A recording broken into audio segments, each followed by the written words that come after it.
The heat came without warning. One moment, Aelindra Thornveil was stacking empty goblets on a wooden tray, her fingers steady, her breathing controlled, her entire existence compressed into the smallest possible version of herself. The next moment, fire. It started low in her belly. A dull, spreading warmth that she mistook for hunger because hunger was all she had known for 3 months. But then it climbed, up through her ribs, into her chest, down through her thighs, until her knees buckled and she had to catch herself against the stone wall of the servants' corridor. No, not now. Not here. She pressed her forehead against the cold rock and squeezed her eyes shut. The Iron Peak summit was in full swing below her. 1,000 wolves, alphas from every territory in the Northern Dominion, packed into the ancient Great Hall like predators at a watering hole. All teeth and territory, and barely restrained violence dressed up in formal attire. And she was going into heat. Aelindra's wolf, that broken, silent thing curled deep inside her chest, stirred for the first time in months. Not a howl, not even a whimper, just a slow, terrible uncoiling, like something waking from a long and dreamless sleep. She stumbled down the corridor, one hand trailing the wall, the other clutching the tray against her stomach, as if the pressure could push the fire back down. Her room was 3 turns away. A closet, really. A cot and a cracked window that let in the mountain wind. But it had a door that locked from the inside, and right now that lock was the only thing standing between her and disaster. Because an Omega in heat without an Alpha's protection was not a person at the Iron Peak summit. She was prey. Aelindra knew this the way she knew how to scrub floors without leaving streaks, the way she knew which floorboards creaked in the Northern Ridge pack house, the way she knew that Draven Ashcroft's temper turned violent after his 3rd drink. She knew it because survival required knowing, and survival was the only skill she had left. She reached the door. Her hands were shaking so badly that the key scraped against the lock twice before finding its home. She pushed inside, slammed the door, turned the lock, and collapsed against it. The room was barely 6 feet wide. Moonlight cut through the cracked window in a thin silver blade, illuminating the narrow cot and the canvas sack that held everything she owned in this world. 2 dresses, both mended. A comb missing 3 teeth. And tucked at the very bottom, wrapped in cloth so old it was more memory than fabric, a book, her mother's book, a collection of ancient pack laws written in a language most wolves had forgotten, read to her on cold nights before her mother's voice went silent forever. Aelindra pressed her back against the door and drew her knees to her chest. Sweat beaded along her hairline. Her skin felt too tight, like something inside was trying to push through from the other direction. The heat was building, wave after wave, and she bit the inside of her cheek hard enough to taste copper. She stuffed her borrowed cloak into the gap beneath the door, praying it would be enough to contain her scent. But even as she did it, she knew the truth.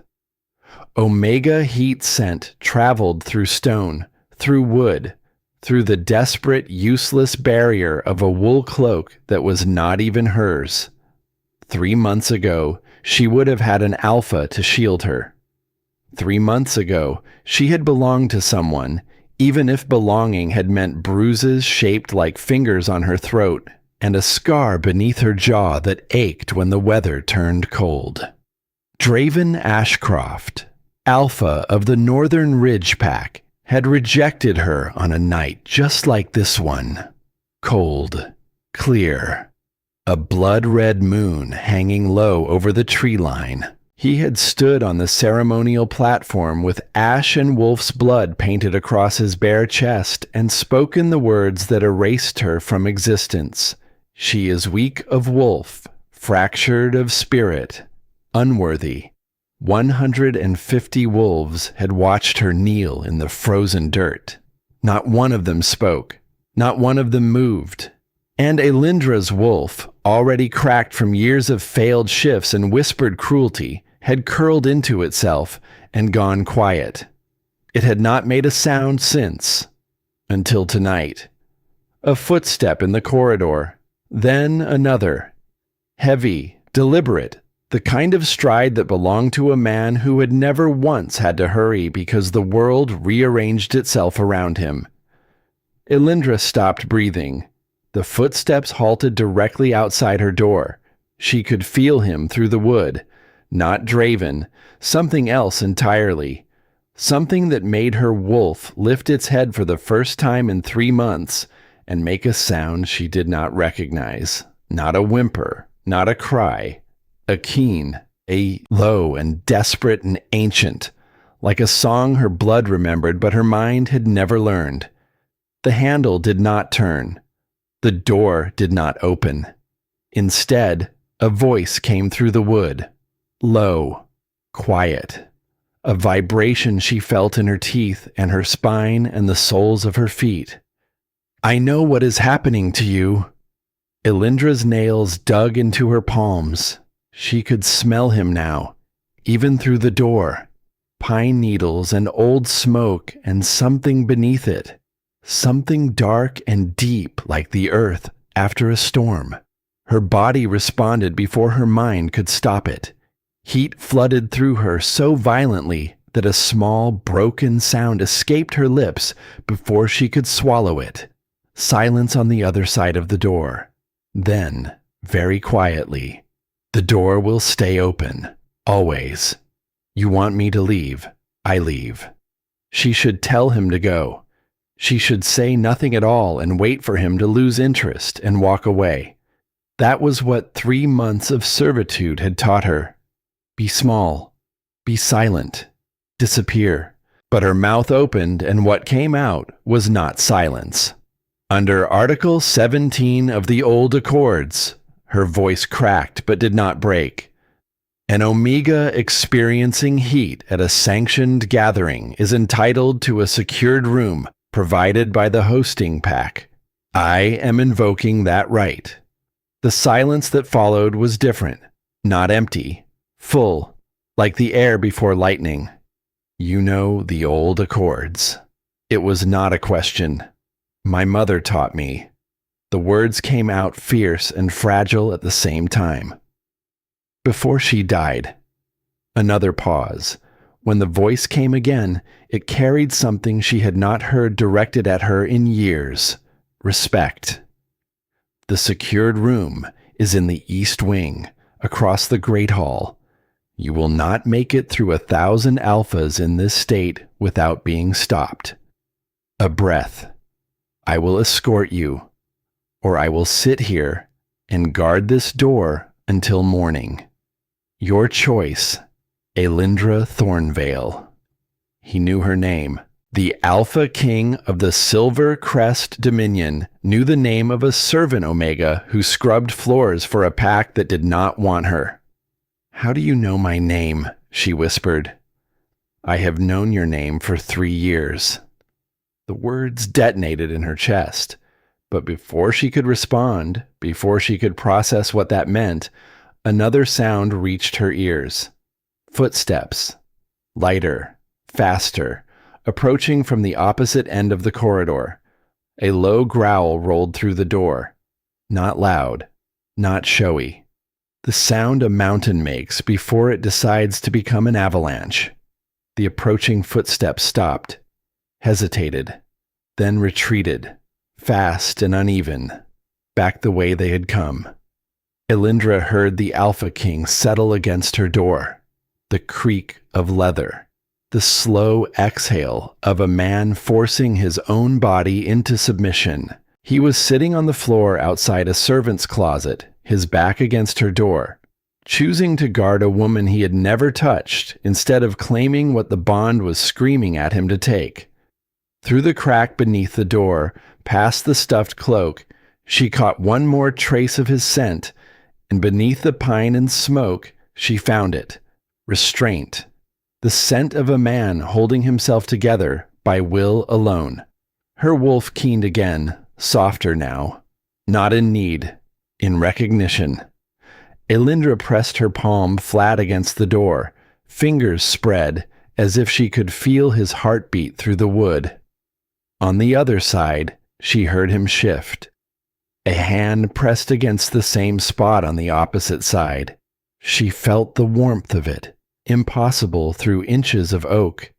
And yet, she did not sleep that night. Neither did he. And in the darkness of a room that was not hers, burning with a fire she could not control, Aelindra Thornveil realized that for the first time in her life, someone had chosen to protect her without taking a single thing in return. She did not know his face yet, but she knew his scent, and her wolf, broken and silent for 3 months, had already decided. His. Morning came like a blade through the cracked window. Aelindra opened her eyes to pale gold light and the distant sound of wolves gathering in the great hall below. Her body ached.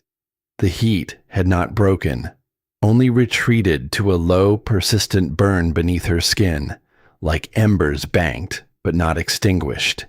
She could feel it waiting, patient, ready to surge the moment she let her guard slip. She sat up slowly on the narrow cot. Every muscle protested. Her dress was damp with sweat and her braids had loosened during the night, pale strands clinging to her neck and temples. She looked exactly like what she was, a servant who had spent the night fighting her own biology in a room the size of a coffin. But she was still here, still breathing, still herself. She pressed her fingers to the door. The other side was silent now. He had left at some point before dawn. She had felt the moment his presence withdrew, a sudden coldness in her chest, like a fire going out in a room she had only just realized was warm. She did not have time to think about what that meant. A fist hammered on the door. Not his. She knew it before the voice confirmed it. Thornveil, main hall, now. The Alpha needs his cups filled, and you are already late. One of Draven's lieutenants. The words were clipped, bored, the tone of a man addressing furniture. Aelindra splashed water on her face from the basin, retied her braids with trembling fingers, and smoothed her borrowed cloak over her shoulders. The great hall of Iron Peak was already full when she entered through the servants' passage. 1,000 wolves packed the ancient stone chamber beneath vaulted ceilings and flickering torchlight. The air was thick with cedar smoke, roasted meat, and the heavy musk of territorial alphas pretending to be civilized over breakfast.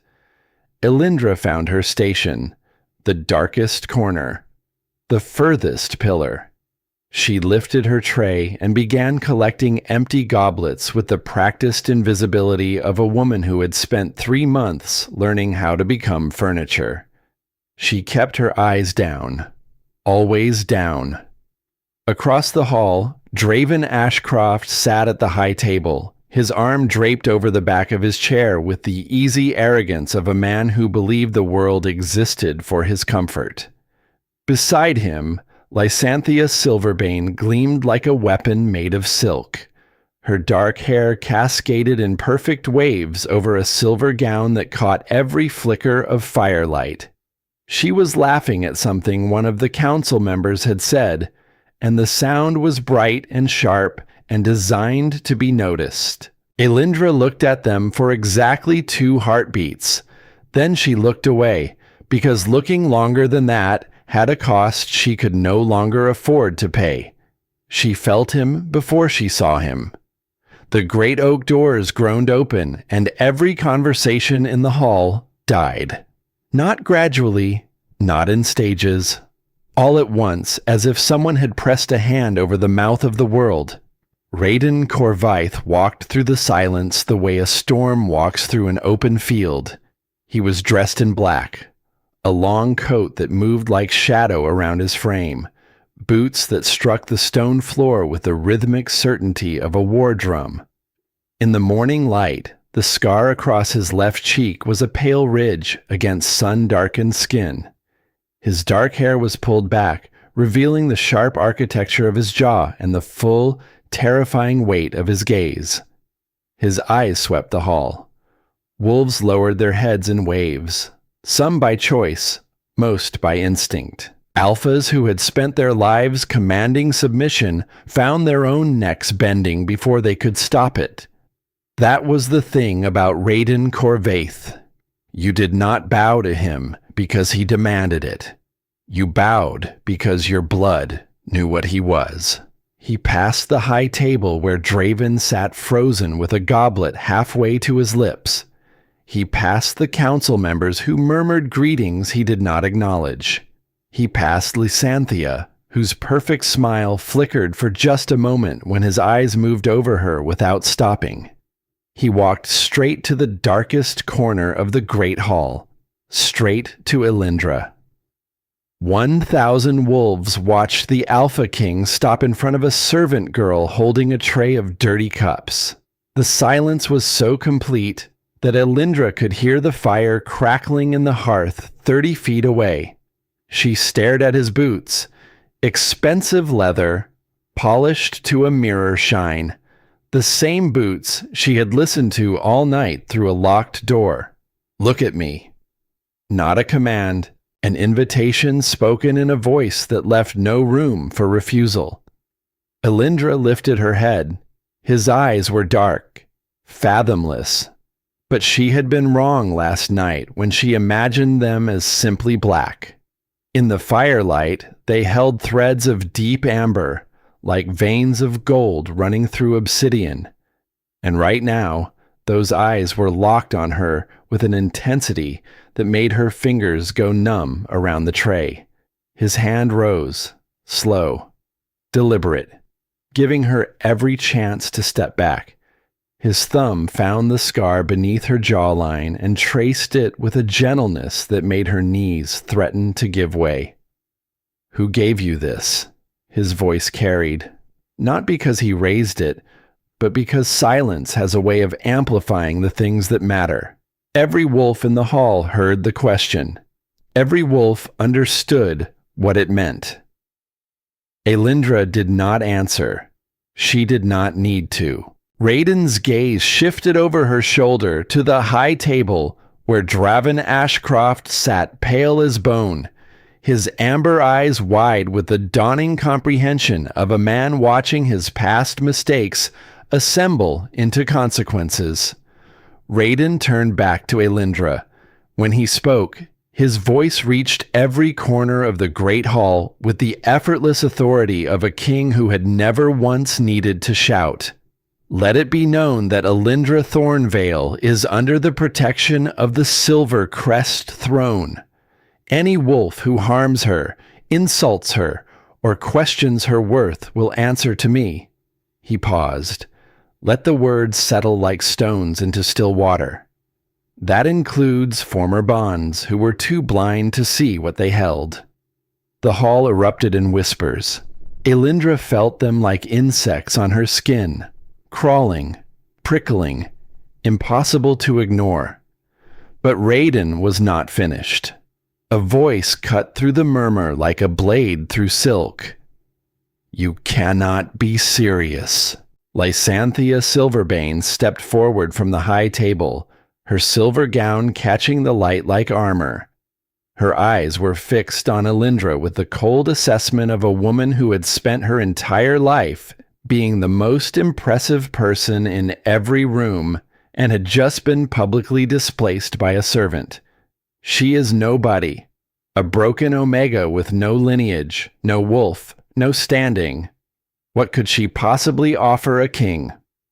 The words were designed to wound. 3 months ago, they would have. 3 months ago, Aelindra would have lowered her head and let the shame wash over her like cold water, because that was what she had been taught. Accept, endure, disappear. But something had shifted. She could feel it in her chest. Not her wolf exactly, but something adjacent. A warmth that had nothing to do with heat and everything to do with the fact that last night a man had sat on a cold stone floor for hours to protect a woman he had never touched. The historical record shows 3 Omegas of non-noble birth who were crowned queen in the last 500 years. Aelindra's voice was quiet but steady, and the tray in her hands did not shake. Maven Greyhollow in the Age of Fracture, Thessaly Ironwood during the Border Wars, and Corinne Nightbloom, who wrote half the trade laws this summit still operates under. Lineage is not a legal requirement for queenship. It is a preference, and preferences can change. The silence that followed was different from any silence Aelindra had ever experienced. It was not the cold, dismissive quiet of wolves ignoring her existence. It was the stunned, recalculating quiet of wolves realizing they had underestimated something. Raiden looked at her. Something moved across his face, not quite a smile. Something warmer and more dangerous. Lysanthia's composure held, but her eyes were winter. She opened her mouth to respond, but Raiden had already turned his back on her. He leaned close to Aelindra, close enough that she could smell him, pine needles and smoke and that dark, deep scent beneath. Close enough that his breath moved the loose strands of hair at her temple. "He is staring at you right now," Raiden murmured. "He is realizing the woman he broke is the woman who will now stand above him. Give him something to remember." Then, before the hall, before the council, before Draven Ashcroft and his perfect replacement, and 1,000 wolves who had watched Aelindra Thornveil be erased 3 months ago, Raiden Corvaith kissed her. It was not gentle. It was not soft. It was a declaration written in fire, his mouth firm and demanding against hers, his hand sliding from her jaw to the back of her neck, fingers tangling in her loosened braids. The tray fell from her hands. She heard it clatter against the stone floor from very far away, as if it belonged to a different world. Her wolf howled. For the first time in 3 months, it threw its head back and howled, and the sound rang through her entire body like a bell being struck. Raiden pulled back just enough to look at her. His eyes had shifted. The amber threads were brighter now, almost gold, and they were burning. "Next time," he said, low enough that only she could hear, "you kiss me back when you choose to, not because I told you to." The words landed in Aelindra's chest and rearranged everything she thought she understood about power. She reached up. Her fingers grazed the scar on his cheek, that pale ridge she had only imagined until this moment. She felt him go still beneath her touch, as if no one had ever dared. She pulled him back down and kissed him, slowly, deliberately. A choice made in full view of every wolf who had ever told her she was nothing. When they parted, the hall was so quiet she could hear her own heartbeat. Raiden's arm settled around her waist with a weight that felt like armor. He turned to the doors, pulling her with him, and the crowd parted without a word. As they passed the high table, Aelindra allowed herself one glance, just one. Draven's goblet lay on its side, wine pooling across the white linen like blood. His face was the color of ash, and in his amber eyes she saw something she had never seen in 3 years of knowing him: fear. The corridors blurred, torchlight, tapestries, ancient stone. Raiden led her through the fortress with the ease of a man who had memorized its bones, his hand never leaving the small of her back. The warmth of his palm burned through the thin fabric of her dress, and she was acutely, painfully aware of every point of contact between their bodies. The heat was climbing again. He stopped before a heavy wooden door carved with wolves running beneath a full moon and pushed it open. The room beyond stole what was left of her breath. Enormous. A hearth the size of a small cottage, throwing amber light across walls lined floor to ceiling with leather-bound books. Windows that looked out over jagged peaks and an endless, bruised sky. "My private wing," Raiden said. "You are safe here." He stepped inside and moved to the far end of the room, putting deliberate distance between them. Aelindra watched him pour amber liquid into a heavy glass and set it on a table without approaching her. "The heat," he said quietly, his back to her. "It is getting worse." It was not a question. Aelindra wrapped her arms around herself, trying to hold the fire in, trying to hold herself together. Her skin was flushed. Her pulse hammered in her throat. Every nerve ending in her body was reaching toward the man across the room like flowers turning toward sunlight, and she hated it. She hated that her body could betray her mind so completely, so relentlessly, so utterly, without her consent. "I can help you through it." Raiden turned. His jaw was tight. The gold in his eyes flickered like a candle fighting wind. "No bonding, no marking, nothing you do not ask for. And you stop it at any moment. Any moment, Aelindra. One word, and I am across the room." Her mind screamed no. Every survival instinct she had cultivated over 3 years of Draven's cruelty screamed no. Trust was a luxury she had not been able to afford since the night her mother died. But her body was burning from the inside out, and the man standing 15 feet away had spent last night on a cold stone floor because she asked him to stay on the other side of a door. "Only your hands," she said. Her voice cracked on the second word. "Nothing else." Raiden closed his eyes. When he opened them, the gold had dimmed to something steady and controlled. He crossed the room with slow, measured steps and stopped an arm's length from her. "May I?" She nodded. He reached for her with the careful deliberation of a man handling something infinitely precious and infinitely fragile. His hands found her waist first, steadying her, grounding her. Then they moved, slowly. His thumb traced circles against her hip through the fabric of her dress. He watched her face the entire time, reading every flicker of expression, adjusting, calibrating.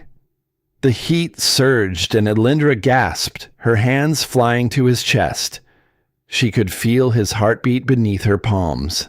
Steady. Controlled. He was holding himself together by force of will alone, she realized. The bond was pulling at him just as violently as it was pulling at her. But he stood firm. He followed her lead. He touched only where she allowed and stopped the instant she tensed. She was close. So close. The fire was building to a point that blurred her vision and stole her breath and made the world narrow to his hands and her skin and the unbearable, exquisite friction between them. And then he stopped. His hands stilled on her waist. His forehead dropped to hers. Both of them breathing hard, trembling, suspended in the agonizing space between almost and not yet. "Not tonight," he whispered against her forehead. "I want you to know this was not the heat choosing. It was you." The sound she made was somewhere between a sob and a laugh. The frustration was maddening. A fire denied oxygen at the exact moment of ignition. But beneath the frustration, beneath the screaming need, She felt something she had not felt in so long she had forgotten its shape. Safe. She felt safe. Raiden wrapped a thick blanket around her shoulders and guided her to the chaise by the fire. He poured tea from a pot that someone had left warming on the hearth and set it beside her without a word. Then he settled into the chair across from hers, picked up a leather-bound volume from the side table, and began to read. He did not leave. He did not push. He did not take. He simply stayed. Aelindra pulled the blanket tighter around herself and watched the fire. The heat ebbed slowly, retreating once more to that low, banked warmth beneath her skin. Her body ached with unsatisfied want, but her chest felt quiet in a way it had not been quiet in years. On the other side of the fire, Raiden turned a page. The light caught the scar on his cheek, and for a moment, in the amber glow, he did not look like a king at all. He looked like a man who had been alone for a very long time and had only just remembered what it felt like to have someone in the room. Aelindra's eyes grew heavy. The last thing she saw before sleep took her was his hand resting on the arm of his chair, palm up, fingers slightly curled, open, waiting, not reaching. And somewhere deep in her chest, in the place where her wolf had been silent for 3 months, something stirred. Something warm and golden and terribly, impossibly tender. It did not howl, not yet, but it was no longer silent. And across the room, the Alpha King, who held a kingdom together through sheer force of will, turned another page with a hand that trembled just enough to betray him, and did not sleep at all. She woke to the smell of honey and fresh bread, and a silence so complete it felt like being held. Morning light poured through the high windows of the library, painting long rectangles of gold across the carpet and the spines of 1,000 books. Aelindra lay on the velvet chaise where she had fallen asleep, wrapped in a blanket that smelled of pine and smoke, and for 3 disorienting heartbeats, she did not know where she was. Then she remembered. The heat, the door, the man on the other side. She sat up slowly. The chair across from hers was empty. On the low table beside the chaise sat a tray. Dark bread still warm from the oven. A pot of honey that caught the morning light like liquid amber. Mountain berries so ripe they looked ready to burst at a touch. And beside the food, a folded piece of parchment. The handwriting was bold, masculine, economical in the way of a man who had spent his life issuing orders and had no patience for unnecessary words. You were reading the medical texts before you fell asleep. Page 347 has an error in the dosage for feverfew tincture. I thought you would want to know. The correction is in the margin. No signature, no title. Just the quiet intimacy of a man who had watched her read and remembered which page she stopped on. Aelindra held the note for a long time. Then she folded it carefully and tucked it into the pocket of her dress, next to the place where her heartbeat was doing something she did not entirely trust. She found the medical text on the side table, still open to page 347. In the margin, in the same bold hand, someone had written the correct dosage with a small annotation. Standard field correction. Learned this the hard way. 3rd campaign, Eastern Front. Lost a good wolf to a healer who trusted the book more than her instincts. Aelindra touched the words with her fingertip. A king who corrected medical texts in the margins and remembered the wolves he had lost. She was beginning to understand that Raiden Corvaith was a far more complicated man than the world was permitted to see. The days that followed fell into a rhythm unlike anything Aelindra had ever known. Each morning she woke to a tray of food and a note. Never long, never ornate. Just small observations that settled into her chest like warmth from a fire she had not expected to find. You smiled at one of the kitchen girls yesterday when she brought your tea. She told Vera it was the first time anyone from the upper floors had smiled at her. Do it more often. The blue volume on the third shelf is the only book that has ever made me laugh.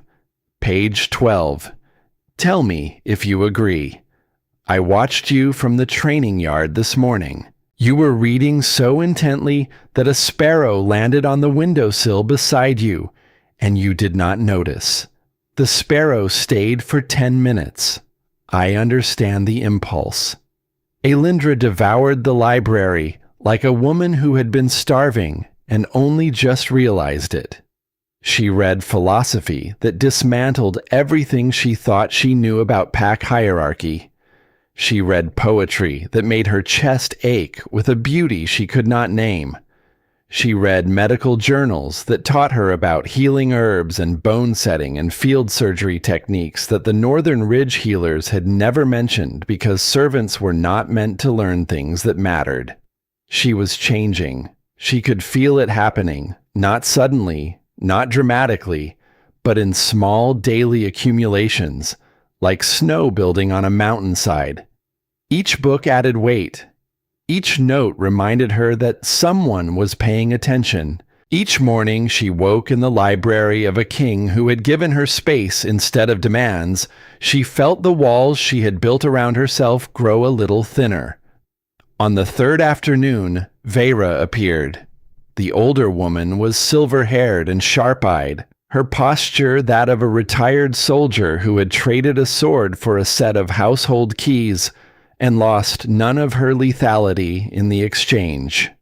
She stood in the doorway of the library and regarded Aelindra with the frank appraisal of someone who had survived 6 decades by seeing people exactly as they were.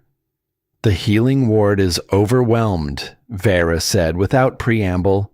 Half the staff went with the King's advance guard to the eastern border 2 days ago. I need hands. Yours appear to be idle. It was not a request. Aelindra set down her book and followed. The healing ward smelled of blood and birch salve and the sharp copper tang of pain. 3 warriors lay on cots, their wounds wrapped in cloth that needed changing hours ago. A young healer moved between them with the frantic energy of someone who knew she was drowning but had not yet given herself permission to admit it. Aelindra did not ask for instruction. She washed her hands in the basin by the door, rolled up her sleeves, and went to work. The medical texts she had read were not just theory anymore. She cleaned wounds with the methodical precision of someone who understood infection. She mixed poultices from memory, adjusting the feverfew dosage to the correct amount from Raiden's margin note. She set a dislocated shoulder with steady hands while the warrior gripped the edge of his cot and tried not to scream. When she finished, the young healer was staring at her. "Where did you train?" the girl asked. "I read," Aelindra said simply. "Books do not care about your rank." By the 5th day, the fortress had begun to notice her, not as the king's mate, not as the broken Omega from the summit, as the woman who appeared in the healing ward every morning with clean hands and a calm voice, who knew the name of every warrior she treated, who sat with the kitchen staff during meals and asked about their children, who helped a young servant boy sound out the words in a primer she had found in the library because no one had ever thought to teach him. They began calling her Lady Aelindra. She told them to stop. They did not. On the 5th evening, she went to Raiden. Not because the heat called her, though it still burned low and constant beneath her skin. Not because the bond demanded it, though it hummed louder every day like a wire pulled taut between their hearts. She went because she chose to. She found him in his private study, standing over a map table covered in dispatches and territorial markers. He was still in his training leathers, sweat drying on his neck, his dark hair loose from its tie. He looked up when she entered, and something shifted in his expression. Not surprise, recognition, as if he had been waiting for her without knowing it. "I want to understand something," Aelindra said from the doorway. He straightened, waited. "The council wants you to choose Lysanthiya Silverbane." She had heard them that afternoon through a half-open door, their voices rising in argument as Raiden's grew quieter and more dangerous. "She has the bloodline, the political alliances, the strong wolf, everything a king is supposed to want in a queen." "Is there a question in there?" "Why me?" Raiden leaned against the map table and crossed his arms. In the lamplight, the scar on his cheek looked deeper, older. "The council held a session today. They presented 12 reasons why Lysanthiya would be a superior choice. Trade alliances, military pacts, territorial consolidation." He paused. "I told them I have spent my entire life doing what was strategically optimal for this kingdom. I became king at 16 because my father died on a battlefield I was too young to fight on. I have bled for this throne. I have killed for it. I have spent every waking moment since I was a boy serving a crown that never once asked me what I wanted." His voice did not rise. It did not need to. "I told them to give me one thing, just one thing that is mine. Not the kingdom's, not the council's, mine." Aelindra's breath caught. She saw it then. The thing he hid behind the authority, and the scar, and the terrible magnetic stillness. Loneliness so vast it had its own geography. A man who had been surrounded by people his entire life and had never once been seen. She crossed the room. She did not ask permission. She took his face in both hands, feeling the ridge of the scar beneath her right palm, and she kissed him. Not the way he had kissed her in the Great Hall, all fire and declaration. This was different, slow, deliberate, an exploration. She traced the line of his lower lip with hers and felt him shudder, a tremor that ran through his entire body like a fault line shifting. "No one has ever touched my scar without flinching," he said against her mouth. "I am not afraid of you." "I know." His hands found her waist. "That is the most terrifying thing about you." What followed was nothing like the night in the library. That had been heat and desperation and the blind biological urgency of a bond demanding acknowledgement. This was chosen. Every touch was a question and an answer simultaneously.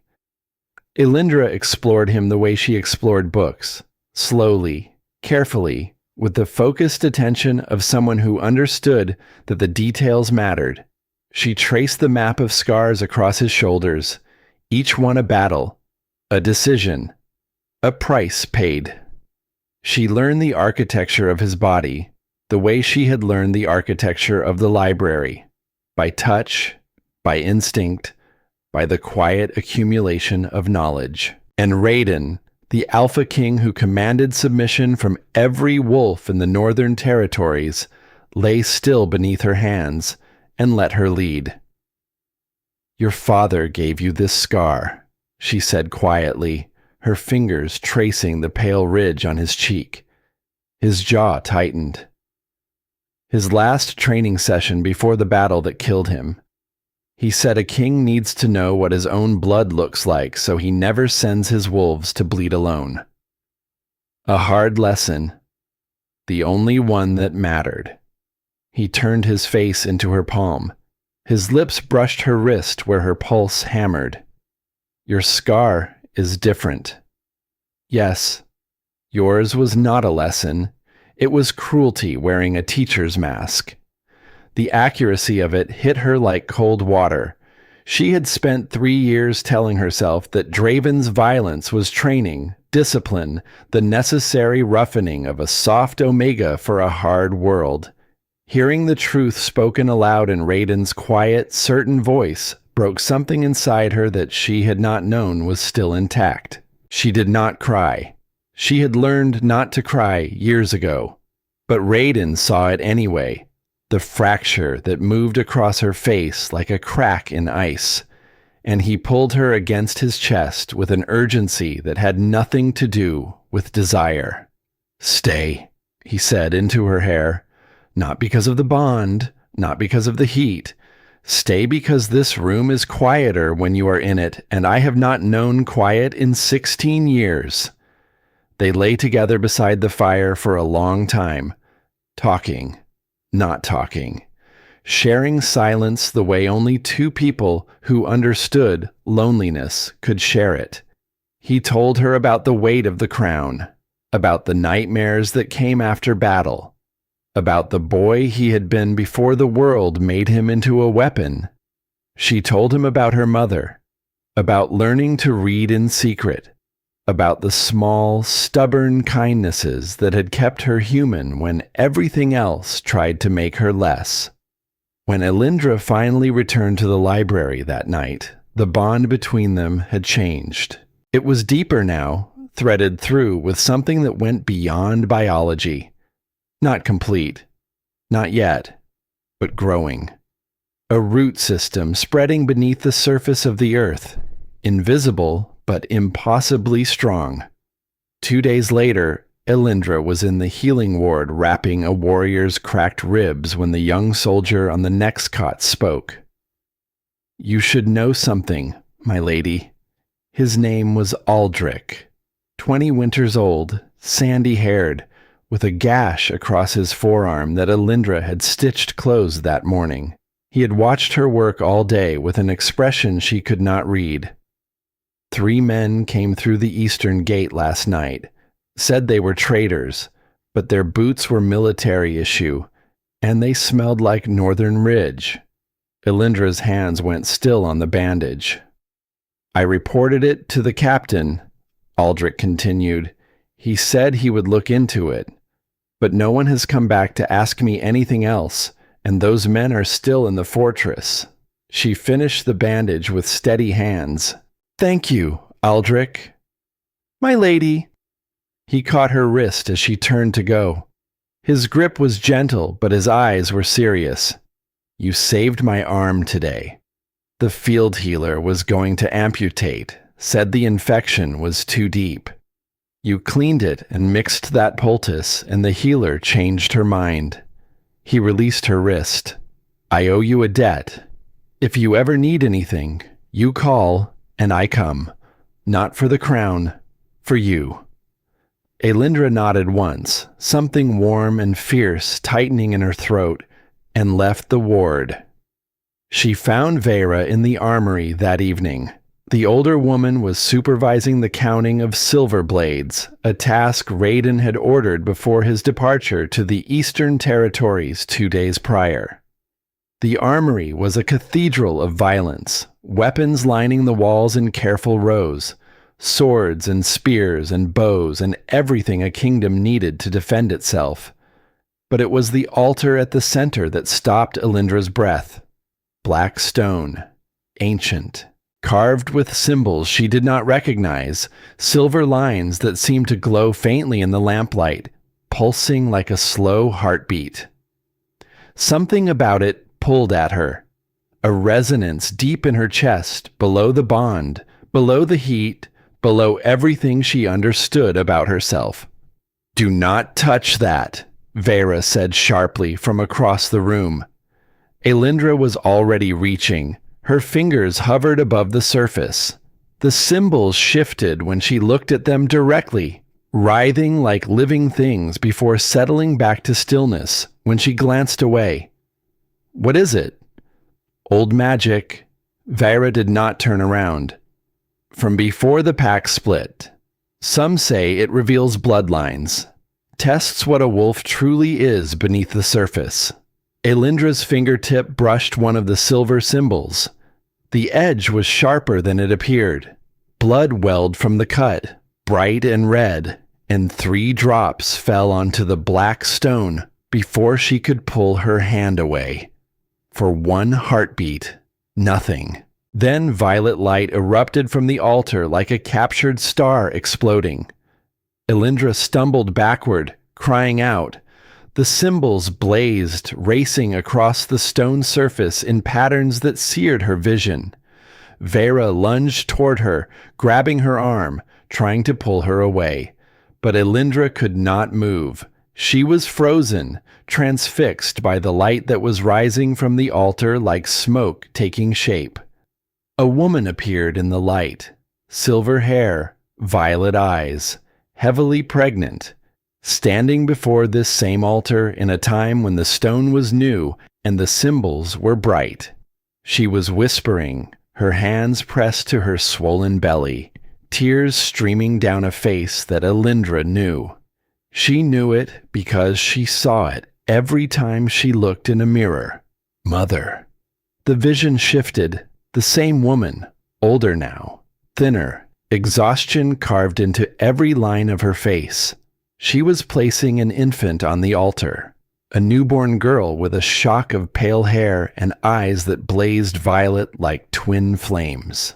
The woman was speaking in a language Aelindra had never studied but somehow understood, the way you understand a song you heard before you had words. Hide her. Keep her safe. Let the world forget what she is until she is strong enough to remember. Silver light poured from the woman's hands and sank into the infant's skin, sealing, binding, locking away something vast and beautiful and terrifying.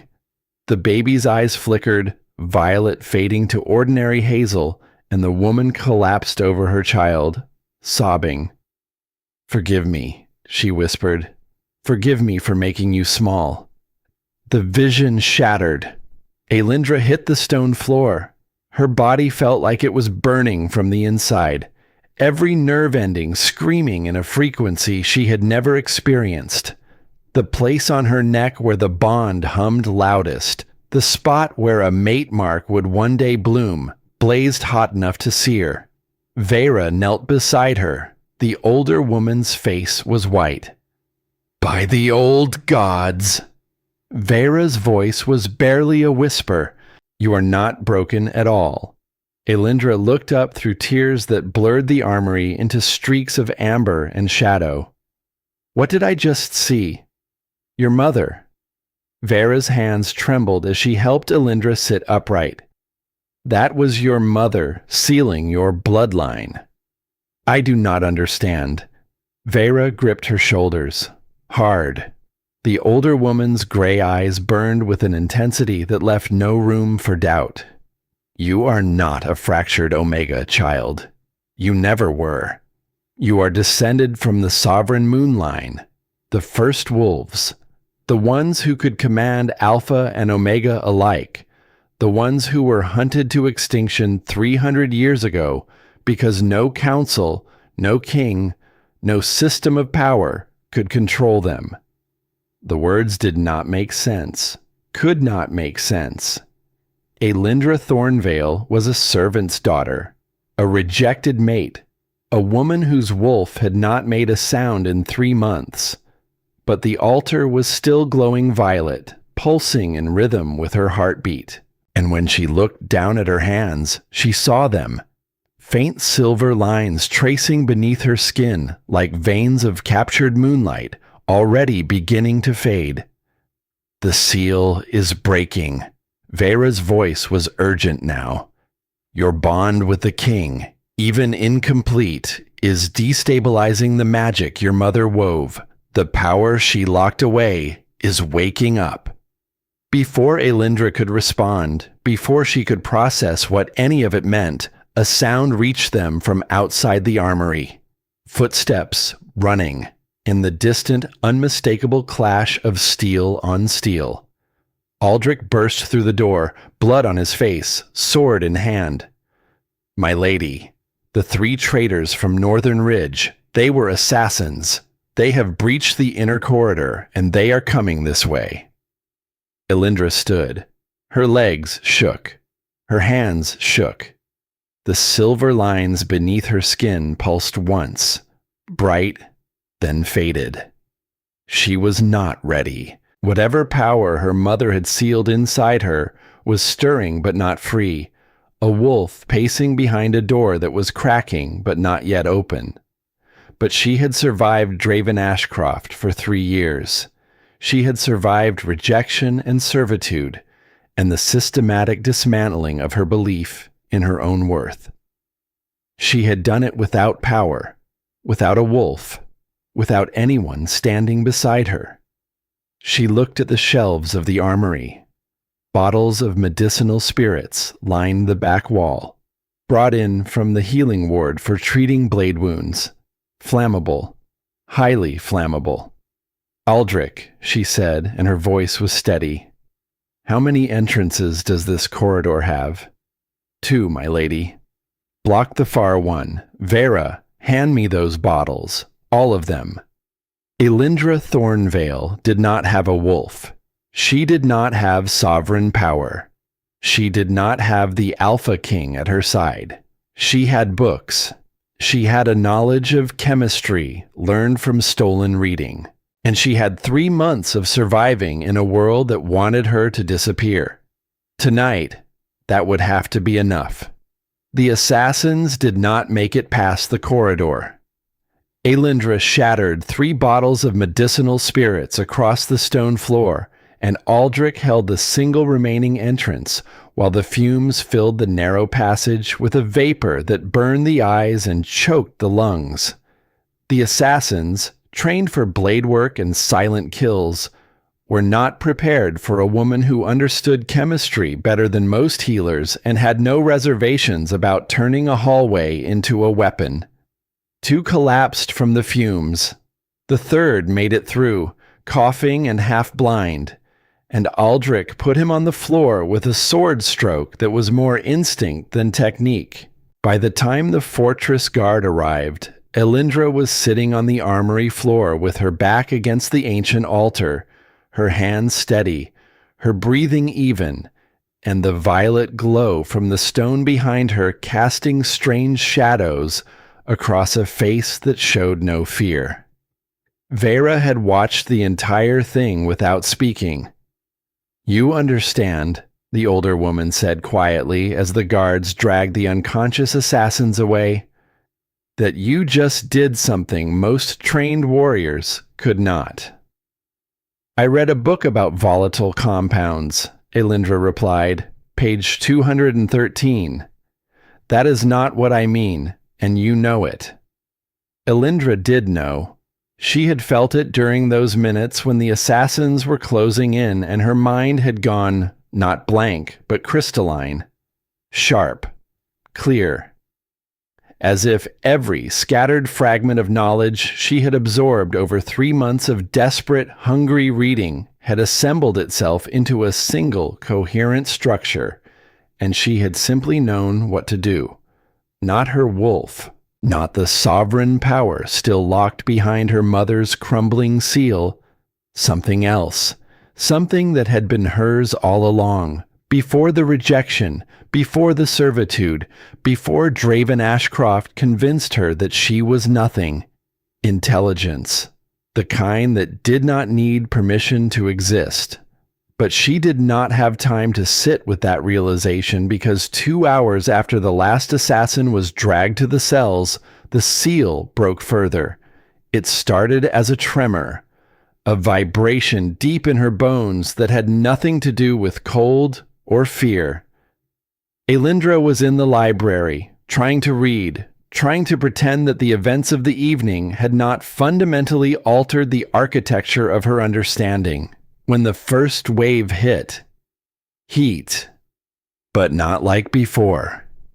The heat she had experienced at the summit was fire. This was the sun. It tore through her body with a violence that dropped her from the chaise to her knees, her hands hitting the carpet, her spine arching, a sound escaping her throat that was neither human nor wolf, but something older than both. The silver lines beneath her skin blazed to life, not faint this time, bright, pulsing, tracing patterns across her arms and hands that matched the symbols on the altar in the armory. Her eyes, she knew without seeing them, had shifted. She could feel the change, a pressure behind her irises, like something trying to look out through her gaze. Through the bond, she felt Raiden react. He was miles away, leading his forces against Draven's rogue alliance on the eastern border, but the bond carried her distress to him like a scream across still water. She felt his alarm, his fury, the violent wrench of a man trying to turn an army around. He was too far. Vera found her on the library floor.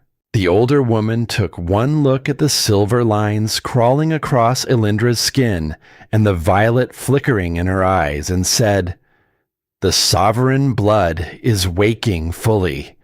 The incomplete bond with the king is pulling the seal apart."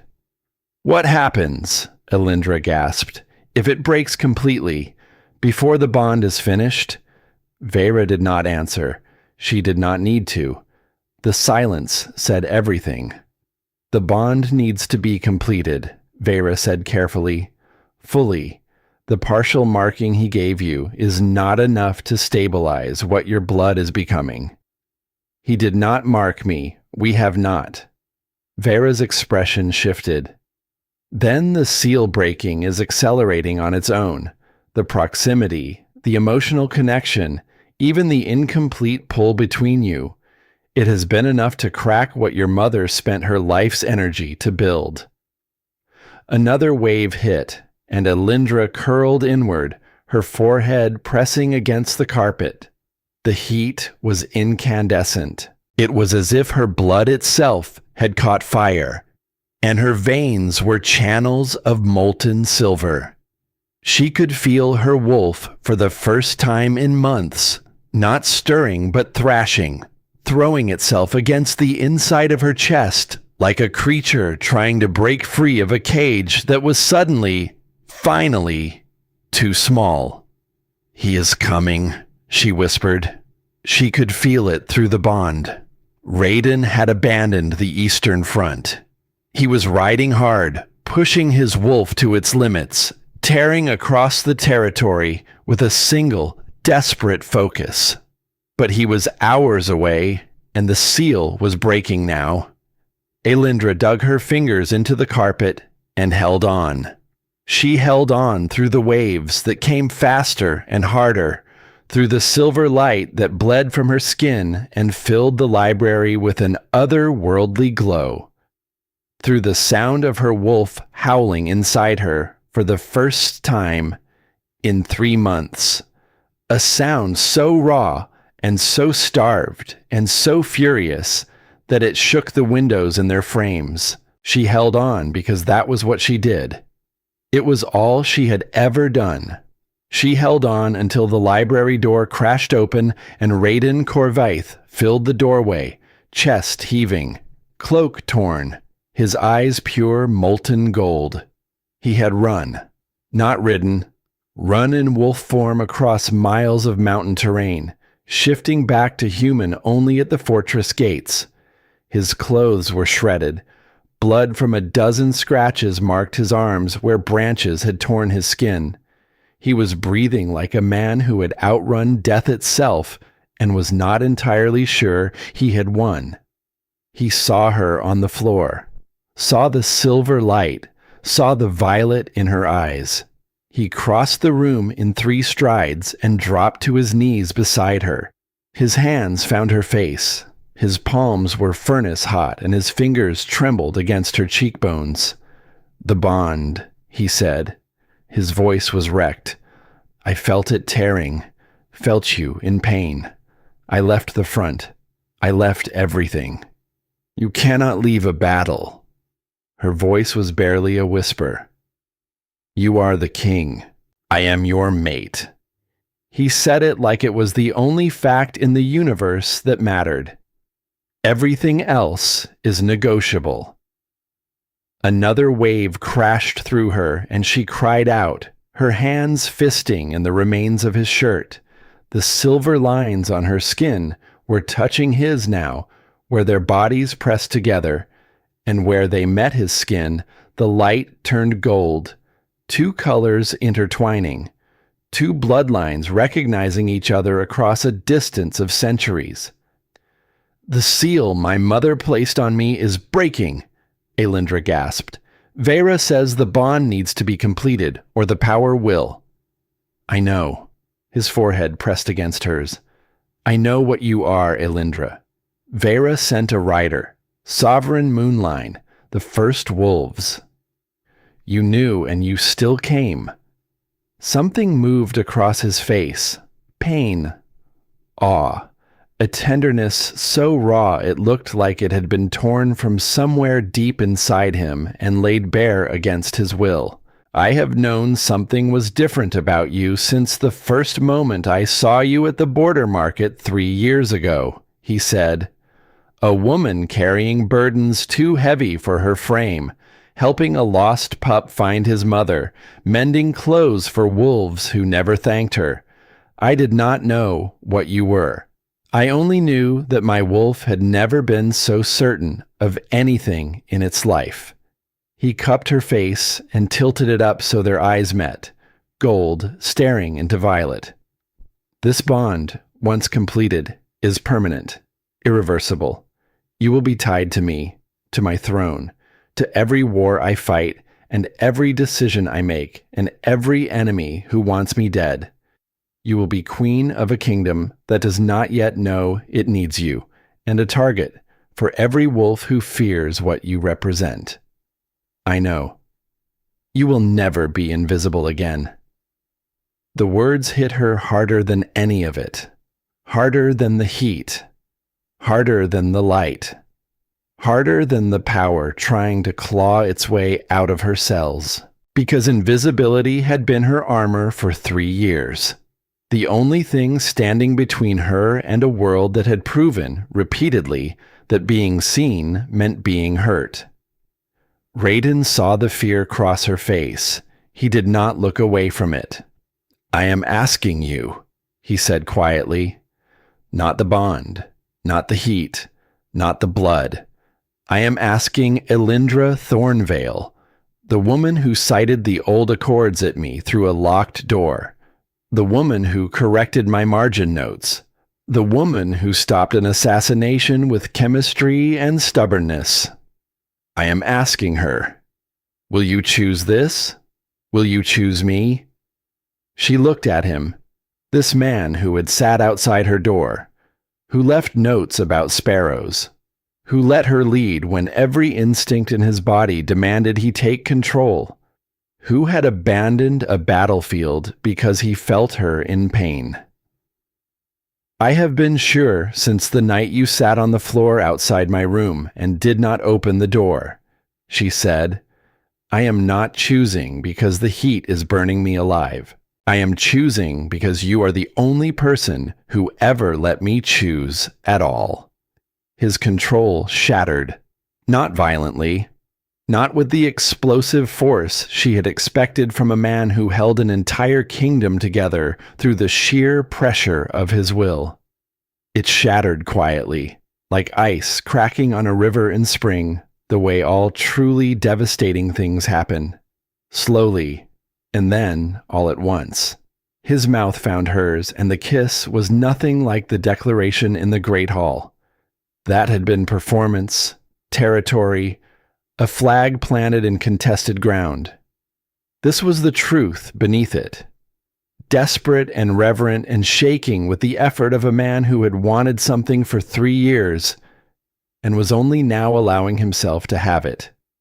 His hands moved from her face to her waist, lifting her from the floor as if she weighed nothing, setting her on the edge of the heavy oak desk that dominated his study. Maps and documents scattered to the floor. He stepped between her knees, and his body was a wall of heat and solidity and barely leashed need. His hands framed her face again, thumbs brushing over her cheekbones, wiping away tears she had not realized were falling. I want everything, he said against her mouth, his voice a low rasp that vibrated through her sternum. I want the whispered conversations by the fire, and the margin notes, and the arguments about dosages. And I want this. I want to mark you so deeply that the stars themselves know you belong with me. Then mark me. Her hands tangled in his hair, pulling him closer. I do not want to be a shadow anymore. I want to be yours. He buried his face in the curve of her neck. His lips traced the sensitive skin above her collarbone, the exact spot where the mate mark would bloom.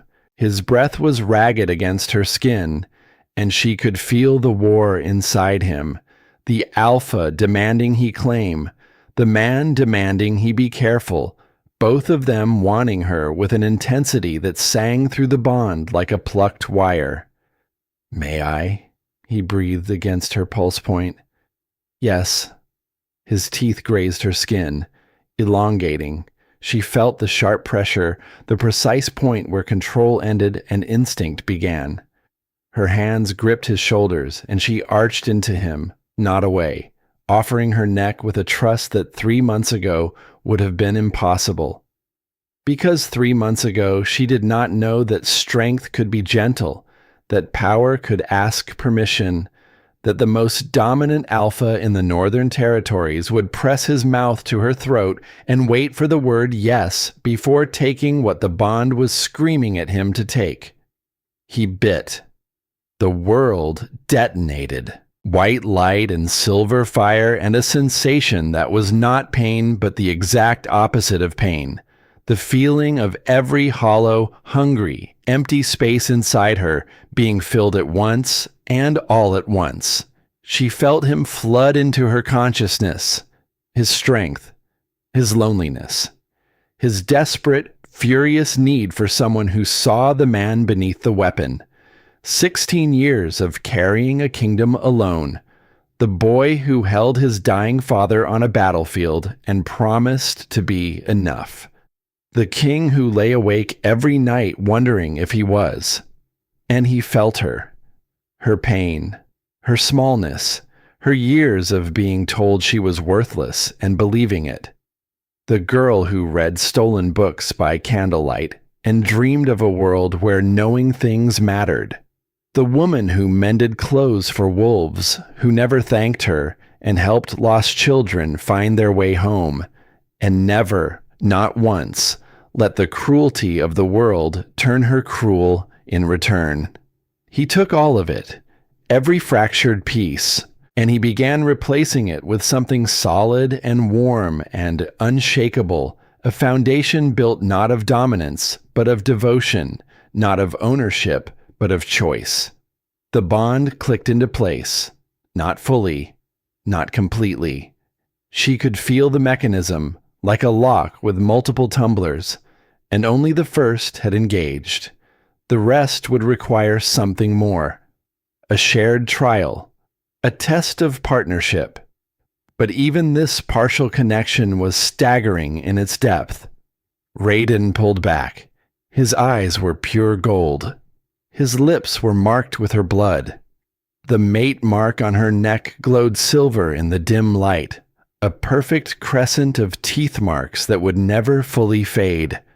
He pressed his forehead to hers, both of them trembling, both of them breathing hard, both of them holding on to each other like the only solid things in a world that had tilted sideways and was still spinning. "I love you," Aelindra whispered. The words came out cracked and raw and more honest than anything she had ever said. "I did not think I could feel this much and survive it." "You will survive it." His hands cradled her face with a gentleness that contradicted everything his body promised. "You will survive everything, because I will be here for every piece if you fall. And you." She touched his scar. Her scar now too, because everything that was his was hers, and everything that was hers was his. And the bond made this not metaphor, but fact. You do not have to carry the kingdom alone anymore."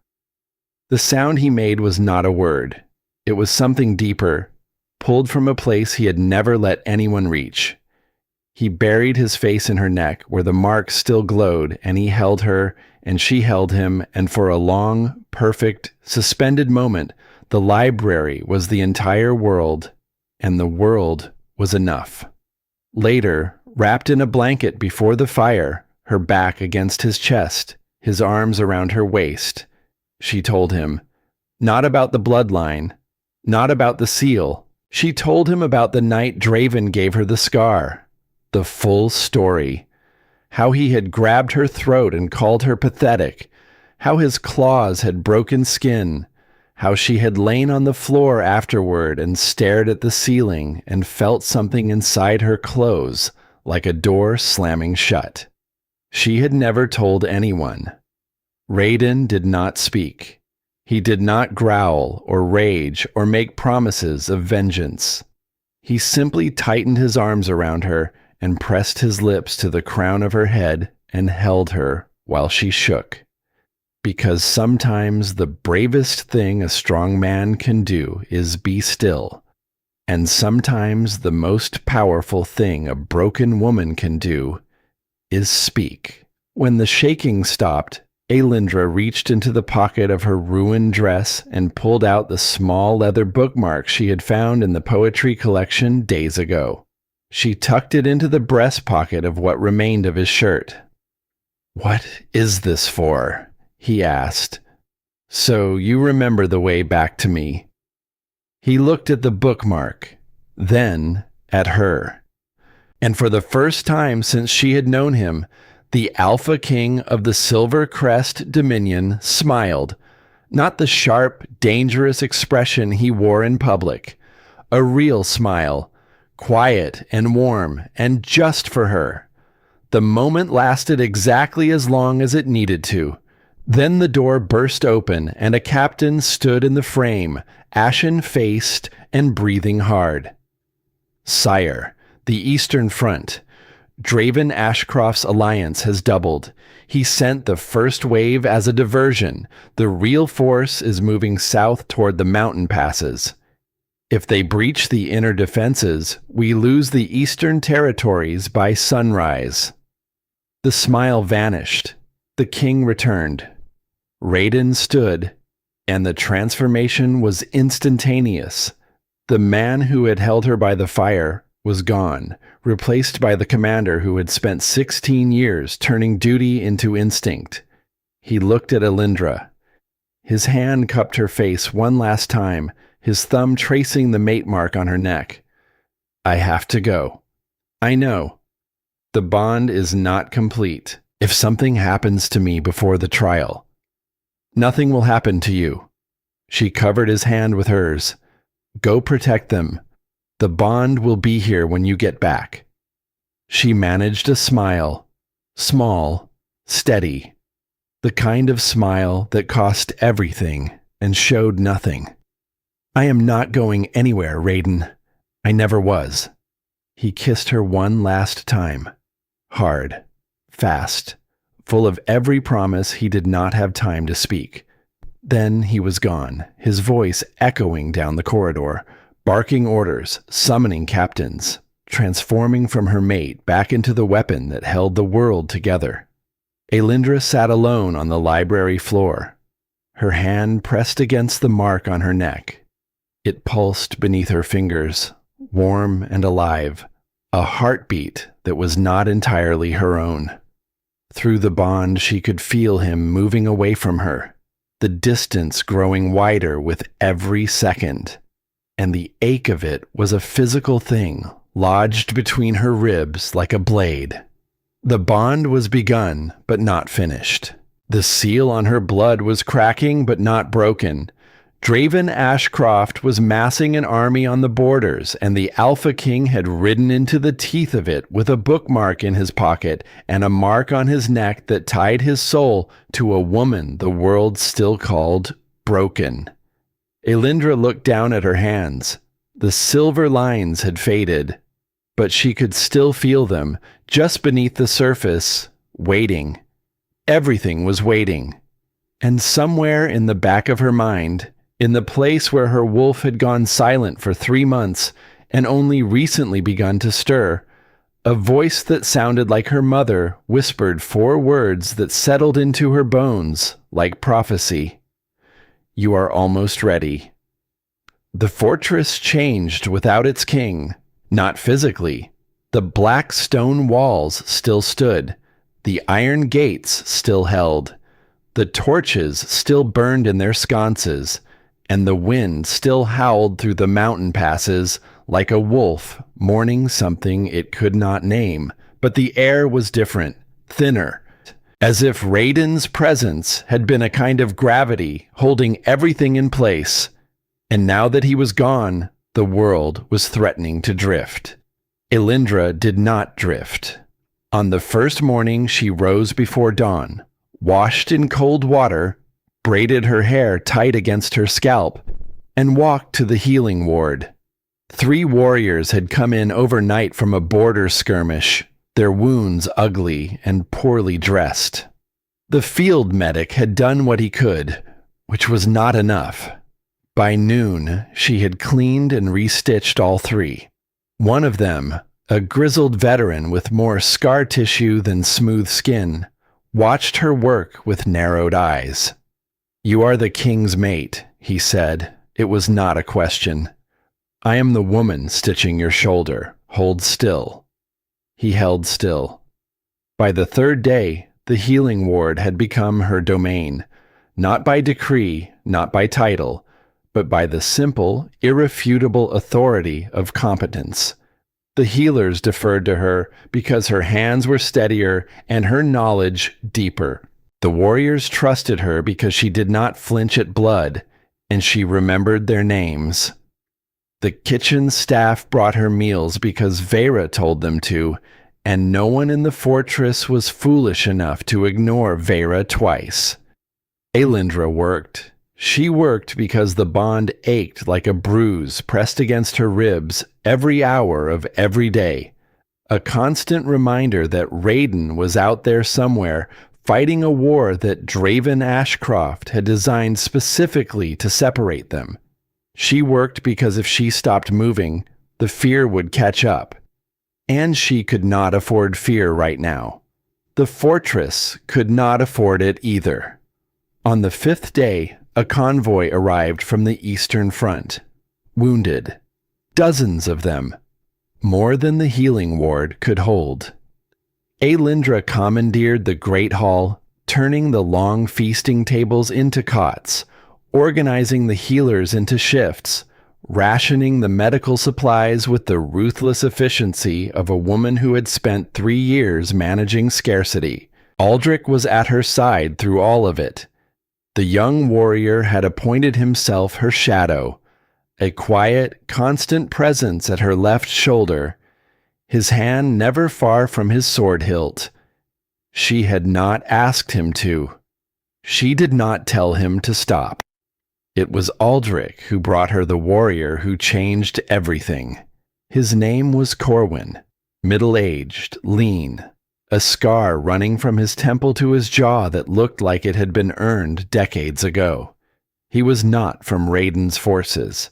He was a rogue wolf, captured during a skirmish at the Eastern Pass, and he was dying. The wound in his side was deep and infected. The field medic had marked him for the prisoner cells, where he would receive no treatment and die within days. Standard protocol for enemy combatants.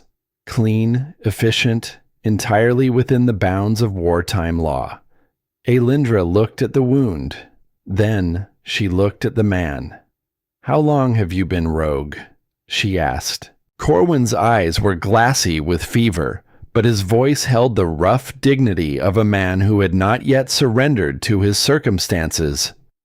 7 years, since the Ashcroft Pact decided an Omega's mate was expendable. He coughed. Blood flecked his lips. "My wife.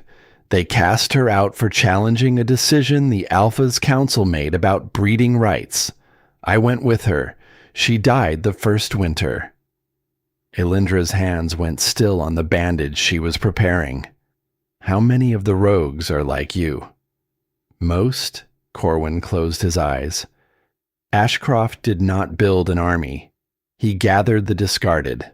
Wolves with nowhere to go and nothing left to lose. He told them the Silver Crest was no different from the packs that threw them away. A bitter laugh that became a wet cough. Some of them believed it. And you? I believed it until a woman with no rank and no title walked into a hall full of wounded soldiers and started saving lives without asking which side they fought on. Aelindra treated his wound. She cleaned the infection, applied the poultice, stitched the torn muscle with the same careful precision she gave every patient. The field medic protested. She told him that a healer who chose which lives to save based on politics was not a healer at all, and he could take his objection to Vera if he felt strongly about it.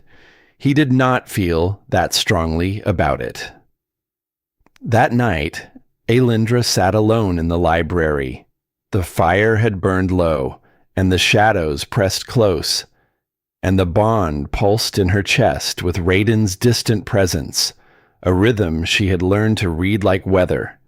Tonight it carried exhaustion, determination, and beneath both, threaded through like a vein of gold and dark stone, the constant, unwavering pull of a man thinking about the woman he left behind.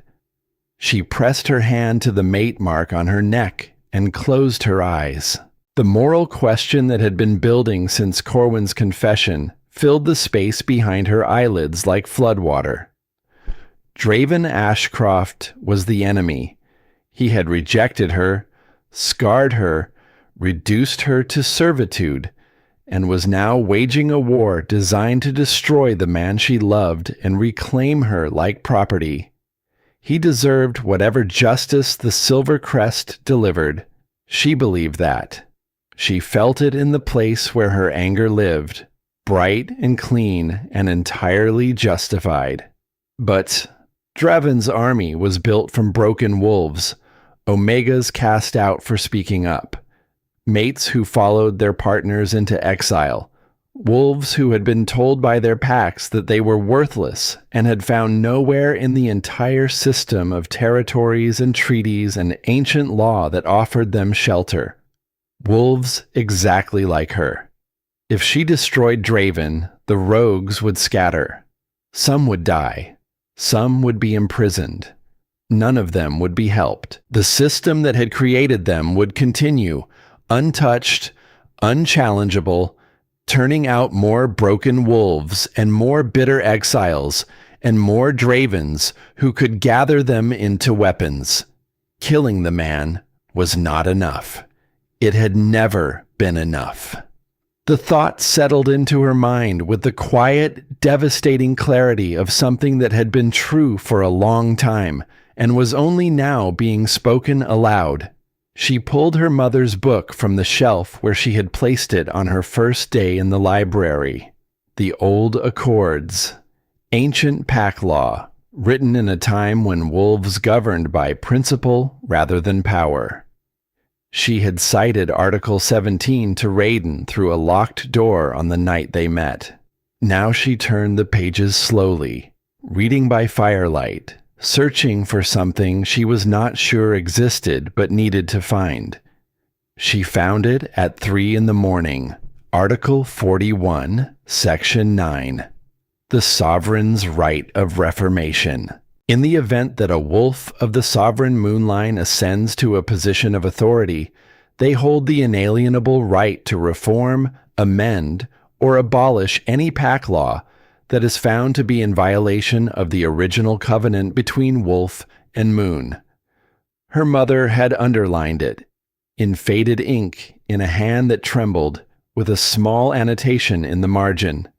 For you, my darling, when you are ready. Aelindra pressed her fingers to the words and felt something shift inside her. Not her wolf, not the sovereign power still building behind its cracking seal. Something simpler and more profound. Purpose, not just to survive, not just to be loved, but to change the thing that had made survival necessary in the first place. She was still sitting with the book open on her lap when the bond flared. Not alarm this time, not pain, something deeper. Raiden reaching for her across the miles through the incomplete bond with an intentionality that made the air in the library tremble. She closed her eyes and let him in. It was not touch, not exactly. It was the memory of touch layered with longing and carried on the frequency of a bond that was learning to transmit more than just emotion. She felt his presence wrap around her like arms she could not see. The warmth of him, the weight, the particular way his breath slowed when he held her, as if proximity to her was the only thing that could quiet the machinery of war inside his chest. She leaned into it, into him, into the phantom impression of his body curved around hers in the dark. Through the bond, she sent back what she could: steadiness, faith. The image of the bookmark in his pocket, worn now at the edges from his fingers, finding it again and again throughout the day. She felt his response, a pulse of warmth so fierce it made her gasp. And for one suspended moment, they existed in a space that was neither here nor there, but somewhere in between, a country made entirely of longing and the stubborn refusal to let distance be the final word. It was the most intimate thing she had ever experienced, more intimate than his hands on her skin, more intimate than the bite, because it was chosen across an impossible gap, sustained by nothing but will and want and the absolute, bone-deep certainty that they would find their way back to each other. When it faded, Aelindra was crying, not from sadness, from the sheer, staggering weight of loving someone this much and being loved this much in return, and knowing that the world was full of forces that wanted to destroy it. She wiped her face. She closed the book. She stood. Tomorrow she would return to the healing ward. She would treat the wounded without regard for which side they fought on. She would study her mother's book and commit every relevant article to memory. She would prepare for the confrontation that was coming because she could feel it in her bones, in the bond, in the cracking seal, a convergence of forces moving toward a single point. Draven would come for her. She was certain of it now. The border war was a distraction, a mechanism for removing Raiden from the board. The real target had always been her. Not because of what she had been to Draven, because of what she was becoming: a sovereign heir.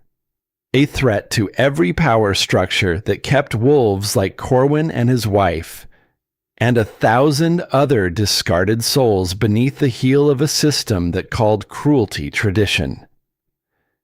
Aelindra walked to the window and looked out over the moonlit peaks. The fortress was quiet. The healing ward was full. Somewhere out there, Raiden was fighting a war she could feel echoing through their bond like distant thunder. She was not ready, not fully. The seal was cracking, but not broken. The power was stirring, but not free. She was a woman standing on the edge of something vast, looking down into a darkness she could not yet see the bottom of. But she had a book full of laws that could change the world. She had a mind sharp enough to wield them. She had a bond with a man who had taught her that strength and gentleness were not opposites. And she had 3 months of surviving the worst a world could offer, which meant she knew exactly what that world needed to become. She pressed her palm flat against the cold glass. On the 7th morning, Vera woke her with a hand on her shoulder and a face carved from stone. "You need to come to the armory," the older woman said. "Now." Aelindra followed, her pulse quickening. The corridors were empty. Too empty. The guards who normally stood at the intersections were gone. They reached the armory door. It was open. Inside, the ancient altar pulsed with violet light. The symbols on its surface were moving, writhing, agitated. Something had activated it. Not Aelindra's blood this time. Something else. Vera stepped through the door first. Aelindra followed. The altar's light illuminated two figures standing in the shadows on the far side of the room. Draven Ashcroft looked like a man who had been consumed by his own hunger. Thinner than she remembered. Harder. His amber eyes burned with a fever that had nothing to do with illness. He held a silver blade, and his hands were steady. Beside him, Lysantha Silverbane stood in a traveling cloak dark with road dust, her perfect composure intact, her eyes cold and bright and satisfied. "Hello, Aelindra," Draven said. His voice was the same. That low, confident, reasonable tone he had used when he told her she needed to be tougher, when he grabbed her throat and called it training. "I have come to correct a mistake." Lysantha produced a small crystal vial from the folds of her cloak. The liquid inside was clear and odorless, and Aelindra, who had spent weeks reading about poisons and compounds and the chemistry of harm, recognized it immediately. Moonsbane, sovereign blood suppressant, one of the only substances that could force an awakening bloodline back into dormancy. In sufficient concentration, it could kill. "The border attack," Aelindra said. Her voice did not shake. "It was never about territory." "No." Draven took a step forward. "It was about getting the king out of my way long enough to take back what should have been mine." Behind her, Aelindra heard Vera shift, heard the older woman's breath catch, heard Aldrich's absence like a missing heartbeat, because Aldrich was in the healing ward 3 corridors away, and the guards were gone because someone had made sure they would be gone. The trap had been building for weeks, and it had just closed. Lysantha smiled. It was the most terrifying thing Aelindra had ever seen on a beautiful face. "Nothing personal, darling," Lysantha said, uncorking the vial. "But there is only room for one queen."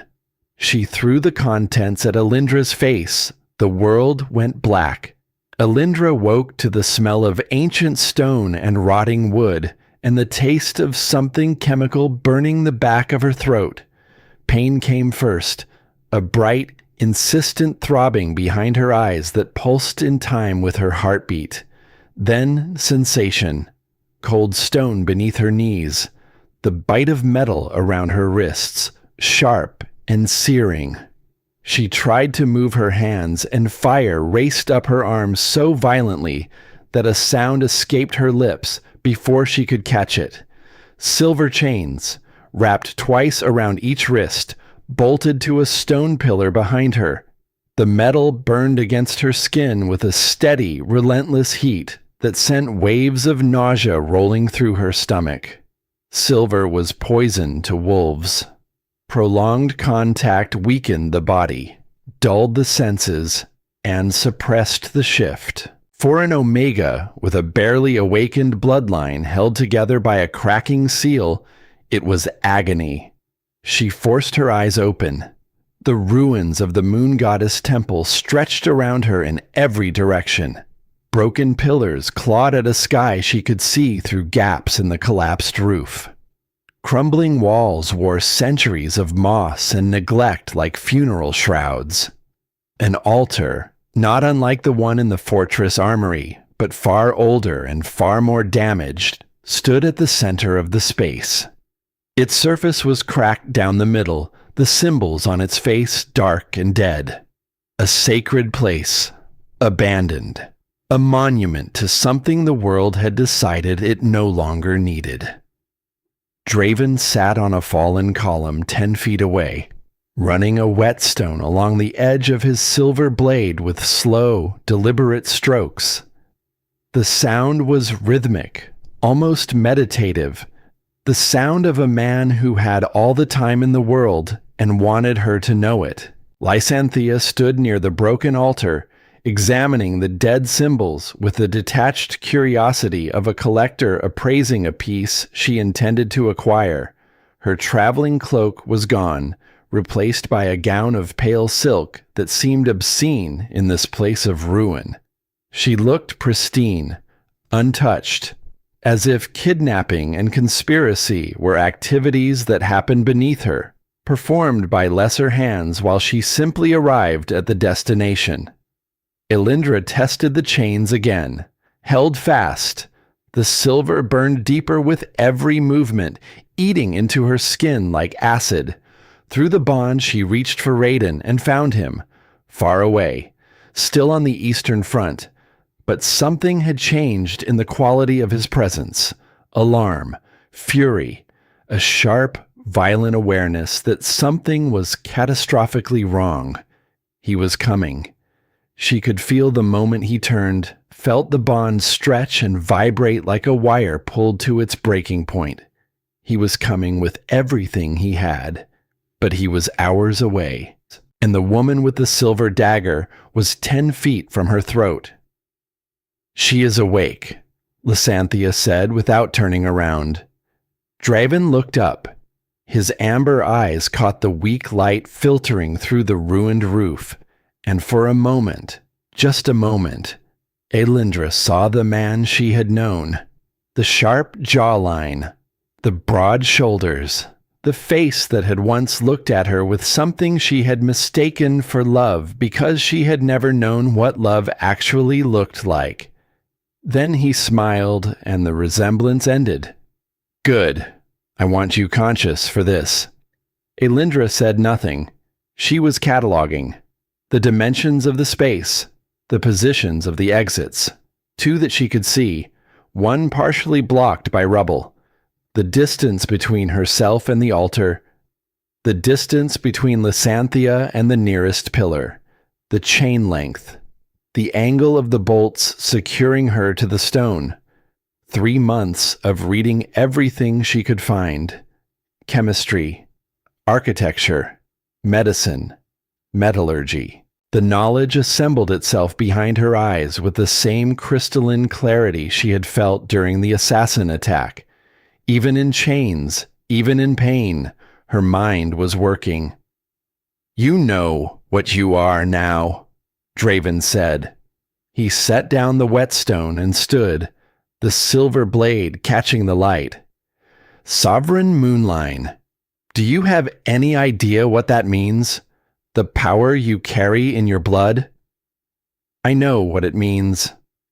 "Then you understand why I am here." He took a step toward her. "I rejected the most powerful bloodline in the Northern Territories because your mother's seal made you look like a broken Omega with a fractured wolf. 3 years. 3 years I had a sovereign heir in my bed, and I treated her like a servant because I could not see past the surface." His voice cracked on the last word. Not with remorse, with greed. The particular ravenous hunger of a man who had thrown away a fortune and only discovered its value after it was gone. "You made a mistake," Aelindra said quietly, "but I'm not a mistake to be corrected. I am a person who was never yours to begin with." "You were mine." The mask slipped.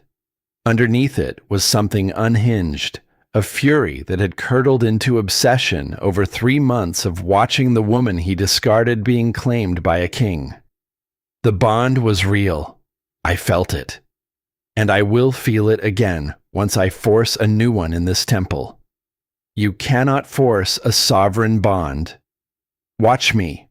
From across the ruins, Lysanthiya made a small sound of impatience. "This is very touching, Draven, but we had an agreement. The border war draws the king away. You retrieve the girl. I remove the girl. You get your revenge, and I get the throne once Corvaith is dealt with. Simple. Clean. Draven's jaw tightened. The agreement was that I get Aelindra. The agreement was that I help you take her from Corvaith. Lysantha turned from the altar. The silver dagger was in her hand, held loosely, comfortably, the way a woman holds a tool she has used before. I never agreed to let her live. Something shifted in Draven's expression. She is worth more alive. The sovereign blood is precisely why she cannot survive. Lysantha's voice was patient, explanatory, the tone of a woman accustomed to managing men who could not see past their own desires. A sovereign wolf has not walked this earth in 3 centuries. The councils, the treaties, the entire structure of power in the Northern Territories exists because they were eliminated. If she lives, if she reaches that throne, she has the legal authority to dismantle everything, every pack law, every council ruling, every arrangement that keeps wolves like me and you in positions of influence. She took a step toward Aelindra, then another. I am not going to let a servant girl with an inconvenient bloodline destroy 300 years of political architecture because a king thinks he is in love. Aelindra watched her approach. The silver chains burned. The bond screamed with Raiden's distant, desperate approach. Her wolf, that creature of silence and shadow, pressed against the inside of her chest with a pressure that was becoming harder to contain. But it was not her wolf she needed right now. Draven, Aelindra said. He looked at her. She held his gaze and spoke with the calm, measured precision of a woman who had spent 3 years studying the man who hurt her and understood his architecture better than he understood it himself. You did not reject me because I was weak. You knew I was not weak. You watched me run your household, manage your servants, solve problems your lieutenants could not. You rejected me because every time I endured something you threw at me, every time I got back up, every time I survived, you saw a strength in me that you knew you did not have. Draven's face went white. You did not scar me because I was fragile. You scarred me because my refusal to break made you feel small. And the smaller you felt, the harder you hit. And the harder you hit, the more I endured. And the more I endured, the more you hated me for proving what you already knew. She leaned forward as far as the chains would allow. You are not here because you want me back, Draven. You are here because you cannot stand the thought of someone else seeing the value you were too small to recognize. That is not love. That is not even obsession. It is the tantrum of a man who broke his own toy and is furious that someone else fixed it. The silence in the ruins was absolute. Draven stared at her. His amber eyes were wide, the pupils contracted to points, and in them Aelindra saw something she had never seen in 3 years of living under his roof. She saw him hear her. Really hear her. The words landing in the places he had spent his entire life, fortifying against exactly this kind of truth. His sword arm lowered an inch. His mouth opened. For one heartbeat, something almost human moved across his face. Enough. Lysantha closed the remaining distance in 3 quick strides, her silk gown whispering against the stone floor. The silver dagger rose. Her eyes were clear and cold, and utterly without conflict. Goodbye, little Omega. I will take excellent care of your king. The blade descended toward Aelindra's throat, and somewhere inside her chest, in the place where a seal had been cracking for weeks, where sovereign blood had been pressing against magical barriers woven by a dying mother to protect a daughter she would never see grow up, something did not break. It shattered. The light that erupted from Aelindra's body was not white. It was not silver.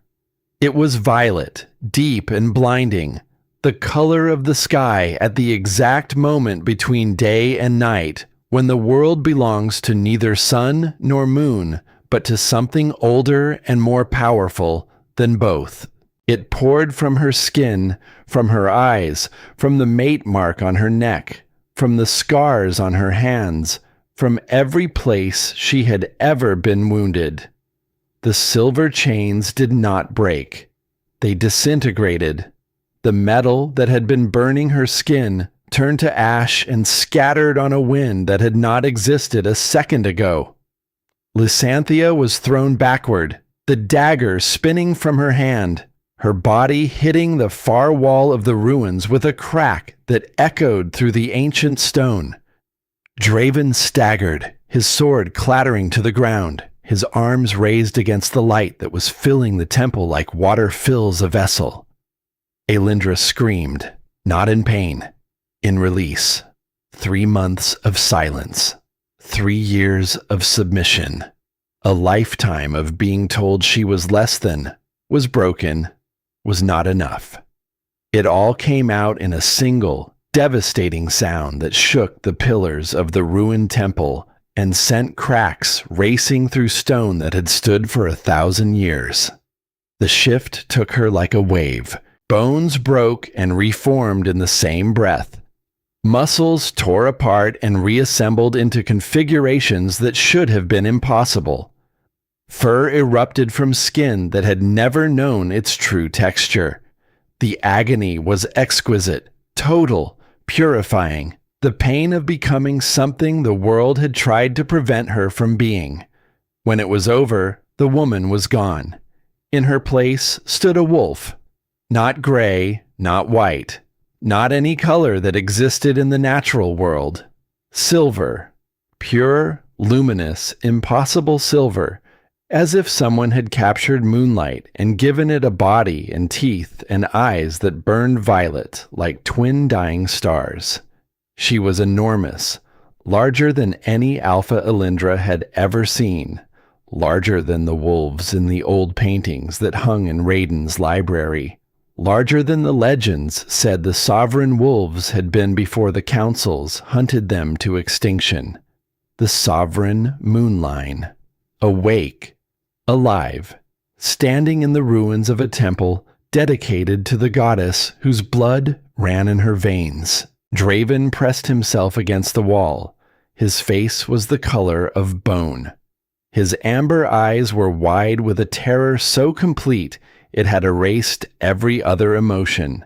His mouth moved, but no sound emerged. Lysantha scrambled for the fallen dagger, her silk gown torn, her perfect hair wild around her face. Her fingers closed around the hilt, and she lunged. The silver wolf moved like liquid. One moment, Lysantha was driving the blade toward the wolf's flank.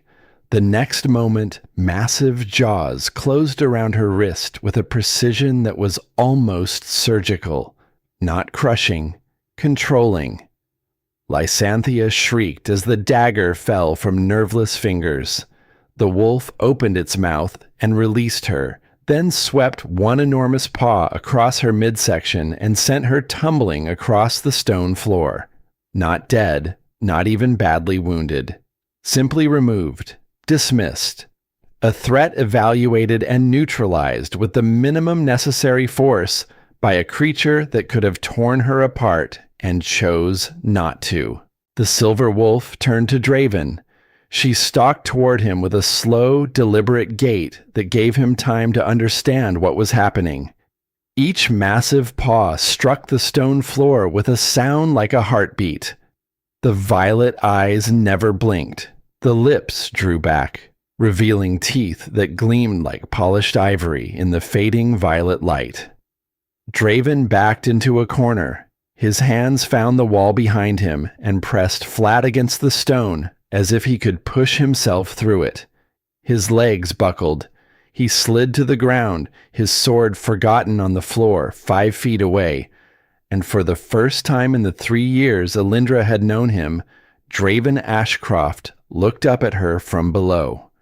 "Aelindra." His voice was a whisper. "Please, I made a mistake. I see that. We can talk about this. I will leave. You will never see me again. Just please." The wolf stopped. Close enough that her breath moved his hair. Close enough that he could see his own reflection in her violet eyes, small and terrified, and nothing like the man who had stood on a ceremonial platform 3 months ago and declared her worthless. She held his gaze, let him feel the full weight of what he had thrown away. Then another wolf exploded into the ruins, black as the space between stars, eyes of molten gold, massive, battle-scarred, moving with the lethal grace of a predator who had been running at full speed for hours and had not slowed for a single second. Raiden. Through the bond, Aelindra felt the impact of his arrival like a thunderclap. Shock, staggering, breathless awe, pride so fierce it bordered on worship, and beneath it all, a rage so deep and so cold that it did not burn. It froze. The particular fury of a man who had arrived to find the woman he loved in chains, and the men who put her there still breathing. The black wolf took position beside the silver one. They circled Draven together, two predators, two halves of a bond that had been forged in fire and restraint and the slow, patient accumulation of trust. Draven lunged for his sword, a final, desperate act of a man who had run out of options, but not yet out of stupidity. His fingers closed around the hilt, and he swung. The silver blade caught Raiden's shoulder, slicing through fur and muscle. The black wolf barely flinched. Aelindra hit Draven from the side. Her claws raked across his chest, not deep enough to kill, but deep enough to drop him. He screamed and the sword fell, and Raiden was there. Massive black jaws closing around Draven's sword arm, the crack of bone sharp and final in the ruins. Draven collapsed, bleeding from a dozen wounds, his amber eyes staring up at the two wolves standing over him, one silver, one black, both breathing hard, both utterly without mercy. The black wolf shifted.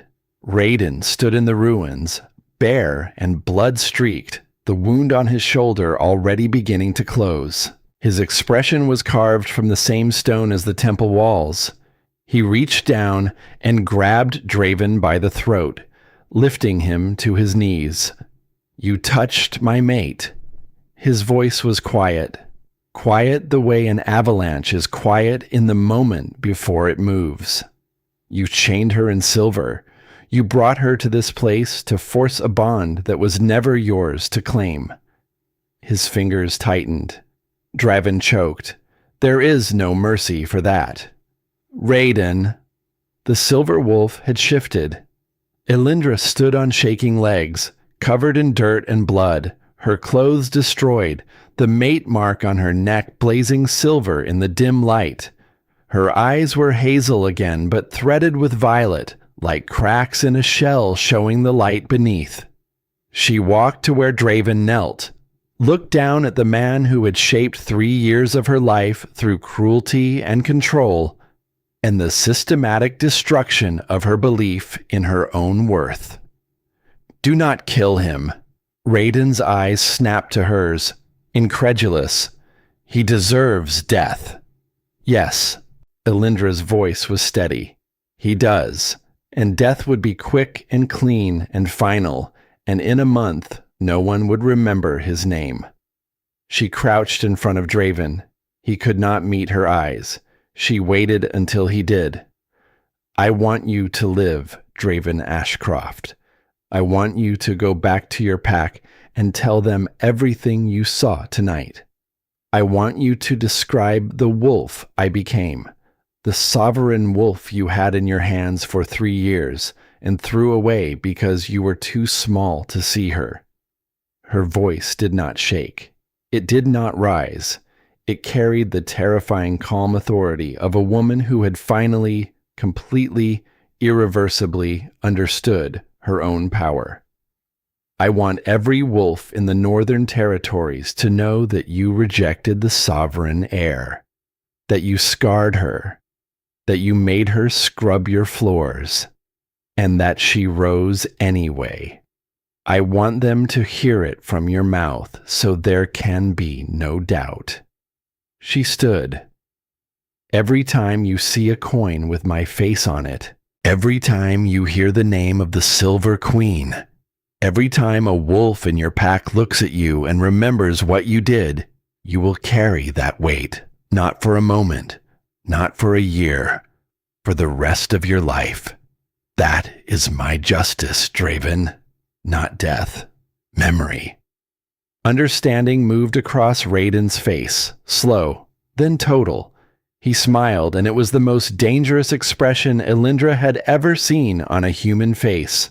Beautiful and vicious, and deeply, profoundly satisfied. As you wish, my queen. He released Draven's throat. The man crumpled, gasping, bleeding. Broken in every way a man could be broken without dying. You will live, Raiden said, standing over him.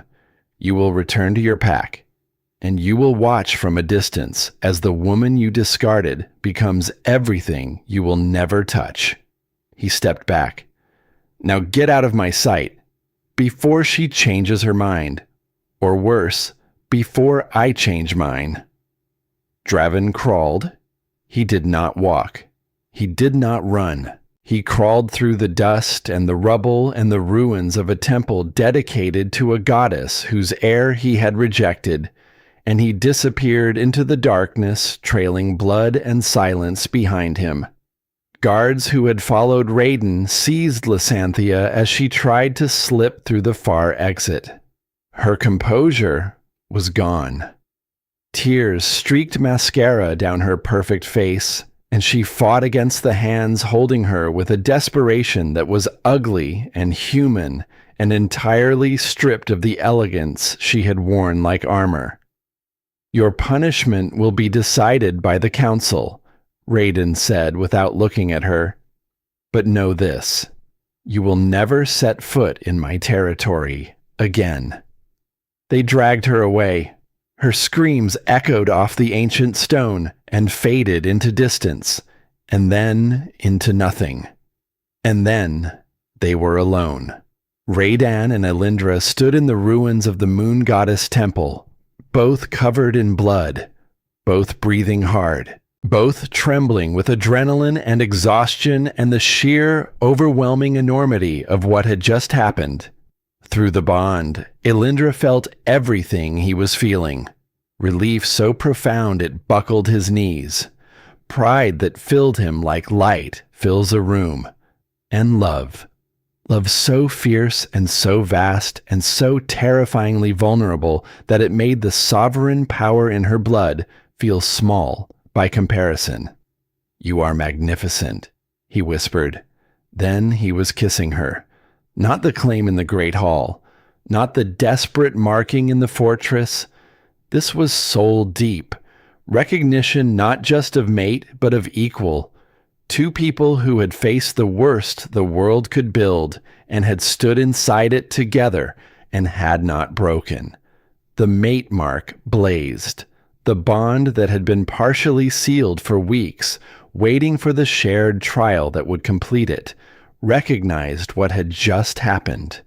They had fought as partners, survived as equals, faced annihilation and chosen mercy over vengeance, and come out the other side holding each other. The final tumbler clicked. Violet and gold light erupted around them. The ruined temple shook. The dead symbols on the broken altar flared to life for the first time in centuries, blazing with colors that had no name, responding to a power the world had tried to erase and failed. The bond snapped fully into place, with a force that brought them both to their knees, still holding each other, still kissing, foreheads pressed together as the light raged around them, and the walls shook, and the ancient stones hummed with a frequency that was older than language. Aelindra felt him completely, not just emotion, memory. The boy holding his dead father, the 16-year-old crowned in blood, the man who stood at the summit of power and looked down at a world full of wolves who wanted his strength or his throne or his protection, and never once wanted him. And he felt her completely, the orphan who read in secret, the woman who healed without being asked, the girl who endured cruelty without letting it make her cruel, the sovereign wolf who had the power to destroy and chose instead to spare. 2 souls, 1 bond, complete. When the light faded, they knelt together in the ruins, foreheads touching, breathing in sync. "I love you," Aelindra said. "I spent my whole life learning to feel nothing, and now I feel everything, and it is not destroying me. You will not come apart." His hands cradled her face. His thumbs wiped away tears she could not stop and did not try to. "Never again, because I will be here to hold every piece." She touched his scar. He touched hers. "And you will do the same for me," she said. "Always." He stood and pulled her up with him. He wrapped his cloak around her bare shoulders, and she leaned into his side, and together they walked out of the ruins. Behind them, the temple stood silent, its ancient stones still humming faintly, a monument to the goddess who had waited 300 years for her bloodline to return. Ahead of them, a kingdom waited, and the moon, full and silver and impossibly bright, hung over the mountain peaks like a crown placed there by hands older than time, lighting their way home. 3 days later, the great hall of Iron Peak was full once more, but this time the wolves had not gathered for a summit. There were no trade negotiations, no territorial disputes, no careful political theater dressed in formal attire and false smiles. This time the ancient stone chamber with its vaulted ceilings and flickering torchlight held something it had not held in 300 years.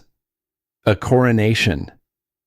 Aelindra stood in the antechamber behind the great hall's massive oak doors, her hands resting at her sides, her breathing slow and deliberate. Through the thick wood she could hear the assembled wolves, their voices rising and falling like the tide. 1,000 of them, representatives from every pack in the Northern Territories, warriors of the Silver Crest Dominion, members of the High Council who had once demanded Raiden choose a different queen, all of them waiting for her. The gown Vera had commissioned was silver and violet silk that caught the light like water running over gemstones. It was the most beautiful thing Aelindra had ever worn, and it fit her perfectly, which meant that Vera had been planning this for longer than anyone had admitted. Her hair was down, not pulled into the tight, intricate braids she had worn for 3 years, the style designed to make her neat and invisible and forgettable. Loose waves of pale gold fell over her shoulders and down her back, and the mate mark on her neck was visible to anyone who looked.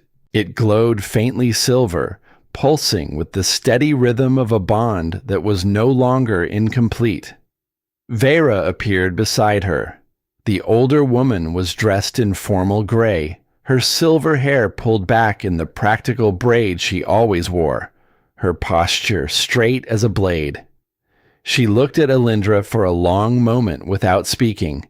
Then she reached out and adjusted the fall of the gown's neckline, a small, precise gesture that was entirely unnecessary and entirely maternal.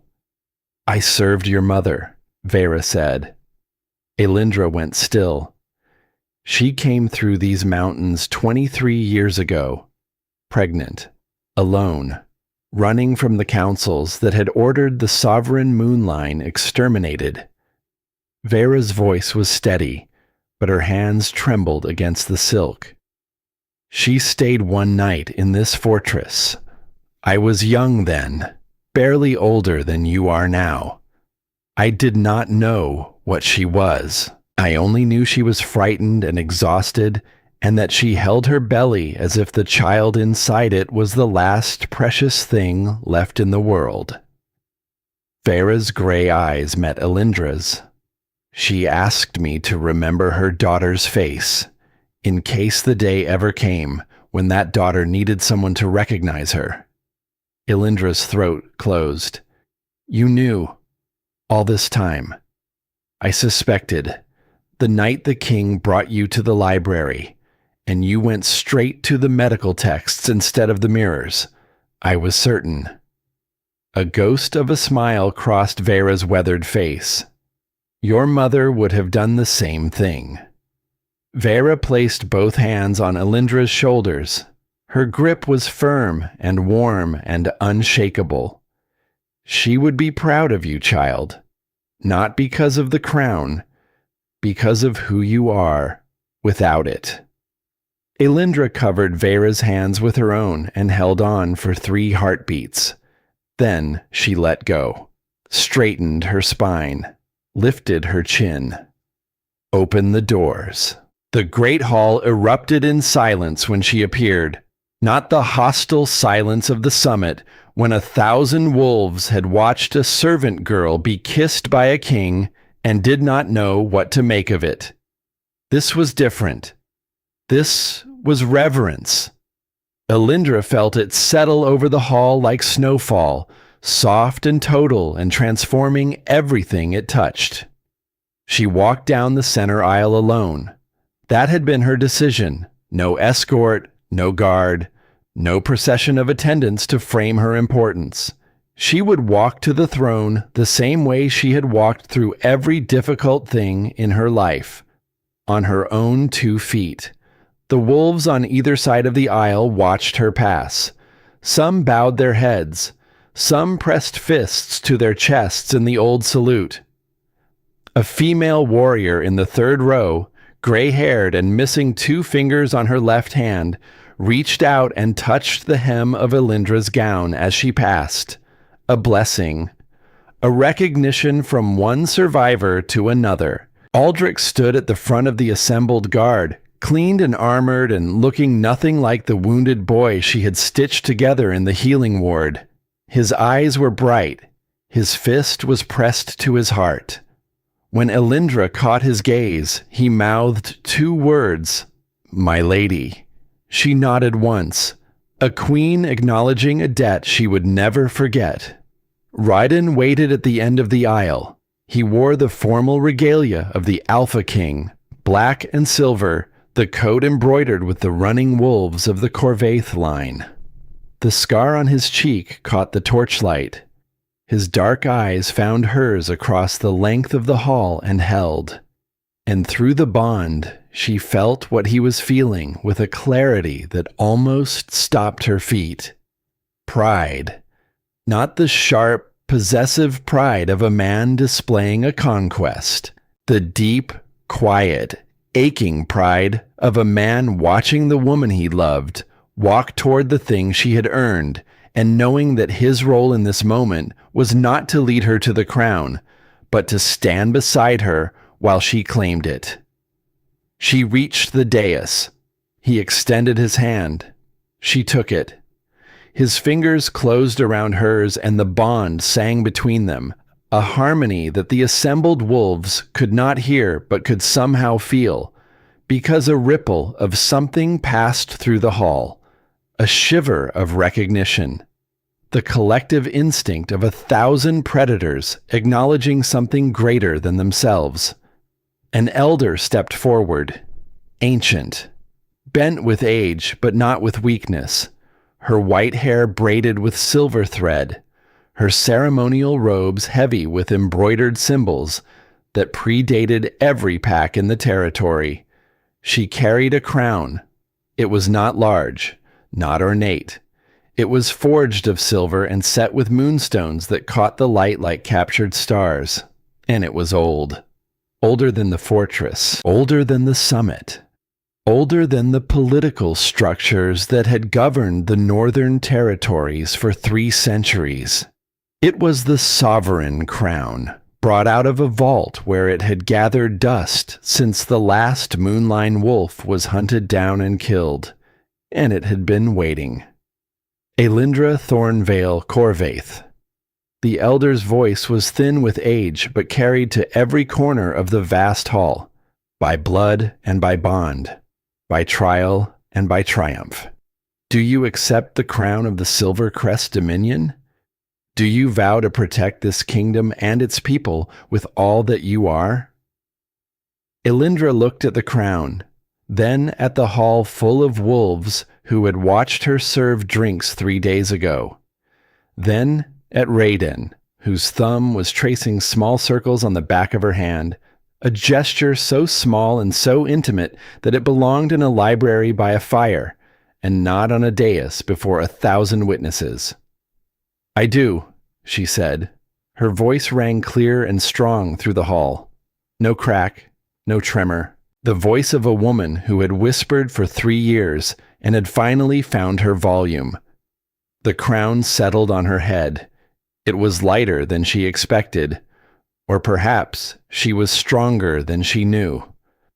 The hall erupted. 1,000 wolves threw their heads back and howled. The sound filled the ancient stone chamber and spilled out through the windows and the doors and the cracks in the walls, rolling across the mountain peaks and the valleys and the territories beyond. It was not just acknowledgement. It was release. The collective exhale of a world that had been holding its breath for 300 years. Long live the Queen. Long live the Sovereign. Raiden turned to her. His eyes were bright in a way she had never seen before, as if something inside him that had been clenched for 16 years had finally, gently, let go. He leaned in. His lips brushed her ear. "You were the girl who was not enough. Now you are the woman who is everything." She kissed him. Before the entire kingdom, before the council, before the elder and the guard and the wolves who had come from every corner of the northern territories to witness history, she kissed him. And he kissed her back with the tenderness of a man who understood that the greatest privilege of power was not commanding it, but sharing it with someone worthy. The crowd roared. Aelindra let the sound wash over her. Then she raised her hand, and the hall fell quiet. Not slowly, immediately. 1,000 wolves obeying an instinct older than civilization. The sovereign commands, and the world listens. Not because it must, because it recognizes the voice. "I did not come here to wear a crown," Aelindra said. "I came here because 3 months ago I was kneeling in frozen dirt while a man told me I was worthless. I came here because I spent 3 years being told that my purpose was to serve, to be silent, to disappear. I came here because I survived, and survival taught me something that this kingdom has forgotten." She looked out over the assembled wolves, warriors and healers, alphas and omegas, elders and children, faces she recognized from the healing ward, from the corridors, from the kitchens where she had sat and learned their names and listened to their stories. "The system that allowed what happened to me is not a flaw. It is the design. Pack law as it stands treats omegas as property to be claimed and discarded at an alpha's discretion. Rejection carries no consequence for the one who rejects, but destroys the one who is rejected. Wolves who challenge these laws are cast out, and the cast out become rogues, and the rogues become enemies, and the cycle continues because no one with the power to break it has ever had reason to." Her voice carried through the hall, completely and without effort. "I have reason." She reached into the pocket of her gown and withdrew a small, worn, leather-bound book. Her mother's book. The Old Accords. She held it up so the hall could see it.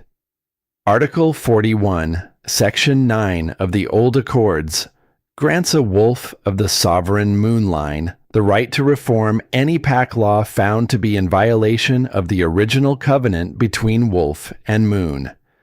I am invoking that right. The silence in the hall shifted. It was no longer reverence. It was the breathless, electric silence of a world on the edge of changing. From this day forward, no Omega in the Northern Territories will be classified as property. No wolf will be rejected without a formal hearing before an independent council, and the rejecting party will bear equal consequence. Every Omega will have the right to refuse a bond, the right to own property, the right to leave a pack without being designated rogue, the right to education, to healing, to a voice in the governance of the territory they call home.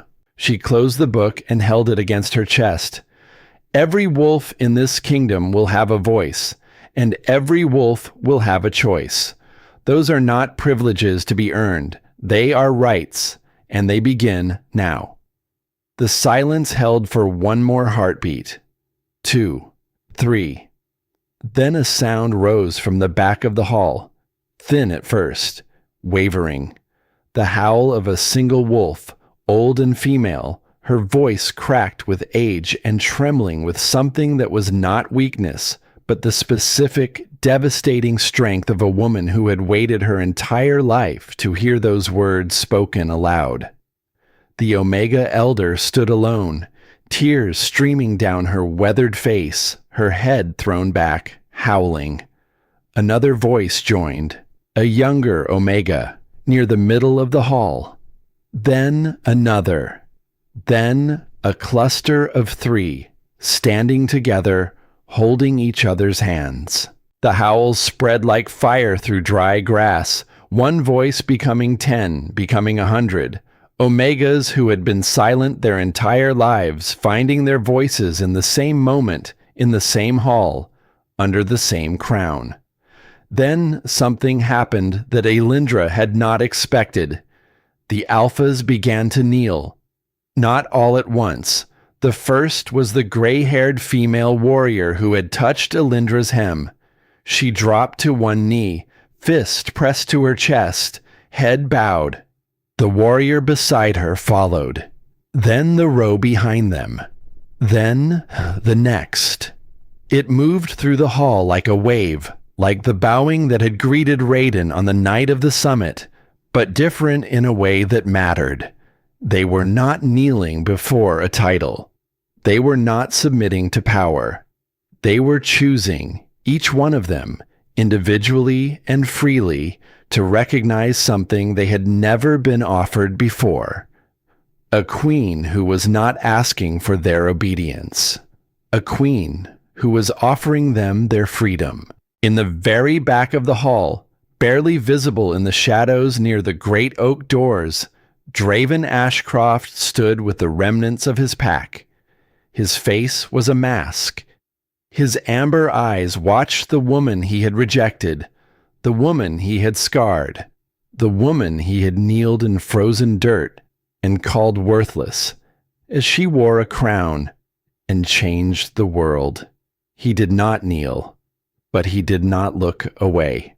And Aelindra, who had once prayed for the shadows to swallow her whole, looked directly at him across the length of the hall. She did not smile. She did not gloat.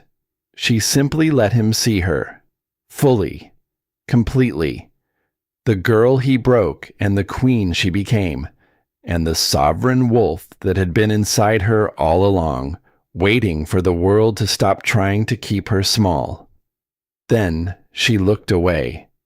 Because he had already taken 3 years of her attention, and he would not take another second. That night, the fortress was quiet. The delegations had retired to their quarters. The council was in session, transcribing the new laws into formal doctrine. Vera was supervising the preparation of copies to be sent to every pack in the territories by morning. The wheels of change, once set in motion, did not pause for celebration. But in the library at the top of the king's private wing, behind a heavy wooden door carved with wolves running beneath a full moon, the world had narrowed to 2 people and a fire. Aelindra lay on the velvet chaise with her head in Raiden's lap. His fingers moved through her hair in slow, absent strokes. The crown sat on the side table beside the book of old accords and a cup of tea that had gone cold an hour ago. "I keep expecting to wake up," she said. "You are awake." "How do you know?" "Because in dreams I am taller." She laughed. The sound startled her. It was full and warm and free in a way that laughter had not been for a very long time. And it filled the library the way her voice had filled the great hall, completely and without effort. Raiden looked down at her, and his face did something she was still getting used to seeing. It softened. The scar, the sharp jaw, the dark eyes that could freeze a battlefield, all of it gentled into an expression that was only and entirely for her. "That is the sound I want to hear every day for the rest of my life," he said. "You will have to earn it." "I intend to." What followed was unlike any moment they had shared before. Not the desperate, heat-driven urgency of the first night, not the careful, exploratory tenderness of their evenings by the fire, not the fierce, transformative intensity of the bonding. This was celebration, pure, unhurried, joyful. He pulled her up from the chaise and kissed her, and it was the kind of kiss that had nothing to prove. No audience, no crisis, no biological imperative screaming for completion, just his mouth on hers because he wanted it there, and she wanted it there, and wanting was enough. "No heat," she murmured against his lips. "No heat. No chains, no silver, no one trying to kill us. Not at present. Just us. Just us." She smiled into the kiss and felt him smile back, and the bond between them hummed with a frequency she had never felt before. Not need, not urgency. Not the desperate, clinging pull of 2 souls afraid of being separated. This was the steady, warm, unshakable resonance of 2 people who had found each other and were finally, completely free. He picked her up. She wrapped her arms around his neck and her legs around his waist, and he carried her past the bookshelves, past the fire, past the desk where they had shared their first full night, to the bed she had never slept in because she had always fallen asleep on the chaise with a book on her chest. Every touch was a choice. Every kiss was a gift, freely given and freely received. He murmured against her skin, and she murmured back, and somewhere between the laughter and the sighs and the quiet, fierce whispers that belonged only to them, the word love stopped being adequate and became something that did not have a name yet. Something that would need a new word, invented specifically for this, for what they were, for what they had built from the wreckage of 2 lonely lives. Afterward, they lay tangled together in the moonlight that poured through the high windows. His arm was around her waist. Her head rested on his chest. The mate mark on her neck pulsed softly silver, synchronized with his heartbeat. "I want to read every book in this library," she said into the silence. "You have time. I want to rewrite the medical training protocols for the healing ward. Done. I want to establish schools in every territory, for every rank. Omega children should learn to read before they learn to serve. I will sign the order tomorrow. She propped herself up on one elbow and looked at him. I want our children to grow up in a world where no one tells them what they are worth based on the rank they were born into.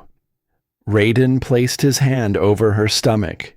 It was flat still, empty still, but the gesture carried the weight of prophecy. Our children will grow up knowing their mother changed the world before they were born. That is a difficult legacy to live up to. They will have help. They will have us. 6 months later, spring came to the Silver Crest Dominion like a promise kept. The snow retreated from the mountain passes.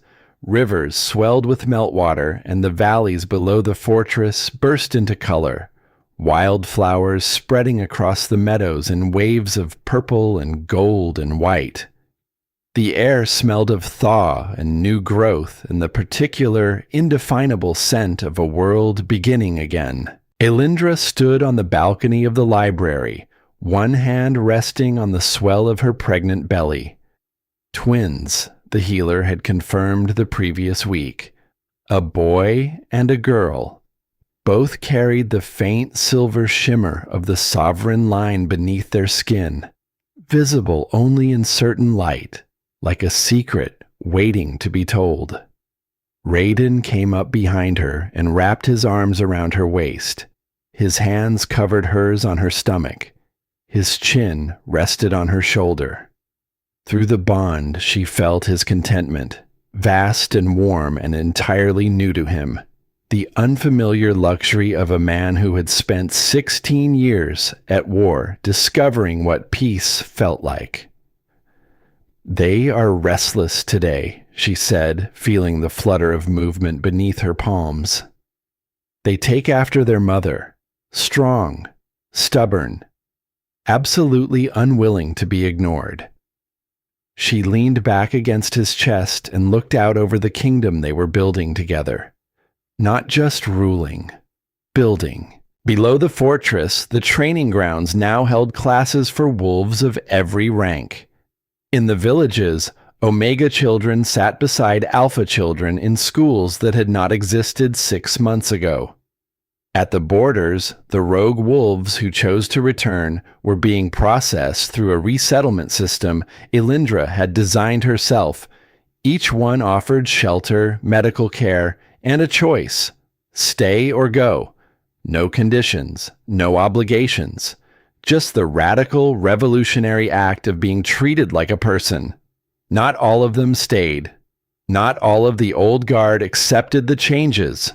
There were council members who grumbled and pack leaders who resisted, and 100 small battles fought daily in meeting rooms and courthouses over the implementation of laws that challenged centuries of tradition. But the world was turning, slowly, irrevocably, in the direction of something better. Do you ever think about that night at the summit? Aelindra asked. Every day. He pressed a kiss to her temple. The moment I saw you trying to disappear into the shadows, I knew. My soul recognized yours before my mind could catch up. I thought I was broken. You were never broken, Aelindra. You were hidden, waiting for the right moment to emerge. She turned in his arms and looked up at the man who had sat outside her door, who left notes about sparrows, who let her lead and learn to follow and stood beside her as an equal on the day she changed the laws of a kingdom. The man who carried a bookmark in his pocket because she asked him to remember the way back to her. I love you, she said. The words came easily now. 6 months of practice. A lifetime of meaning. I love you too. His hand rose to cup her cheek. His thumb brushed the scar beneath her jaw, not with pity, not with anger, but with the intimate familiarity of a man who knew every mark on her body and loved them all equally. My queen, my mate, my home. On the desk behind them, beside the old accords and a stack of territorial reform proposals, sat a manuscript, half finished, written in Aelindra's careful hand on parchment she had chosen herself. It was not a legal document, not a proclamation, not a royal decree. It was a story, her story, written for every Omega in every territory who had ever been told they were not enough. Every wolf who had been cast out and cast aside and taught to believe that the shadows were where they belonged. The last line she had written before coming to the balcony was still drying on the page. The shadows are gone, but I will never forget their shape, because it was the darkness that taught me how precious the light truly is. Far below in the courtyard, a group of children were playing. Among them, a little girl with pale blonde hair and quick, clever eyes paused in her game and looked up at the balcony. She waved, a small, enthusiastic, uncomplicated wave, the kind only a child can give, full of joy and utterly without agenda. Aelindra waved back. She had been the rejected Omega, the broken wolf, the girl who was not enough. Now she was the Silver Queen, the sovereign heir, the woman who rose from frozen dirt and servants' quarters, and the systematic dismantling of her own worth to wear a crown she had not sought and wield a power she had not known she possessed. But more than any of that, more than the title and the crown and the laws she had written and the kingdom she was reshaping, she was the woman who had learned the most difficult lesson the world can teach, that you do not become who you are by changing. You become who you are by stopping the performance of smallness that the world demanded, by stopping the apology for existing that had been beaten into her bones, by stopping the belief planted by cruel hands and watered by years of silence that she was less than what she was. She had not changed. She had simply, finally, after a lifetime of hiding, allowed herself to be seen. The sun climbed higher over the peaks.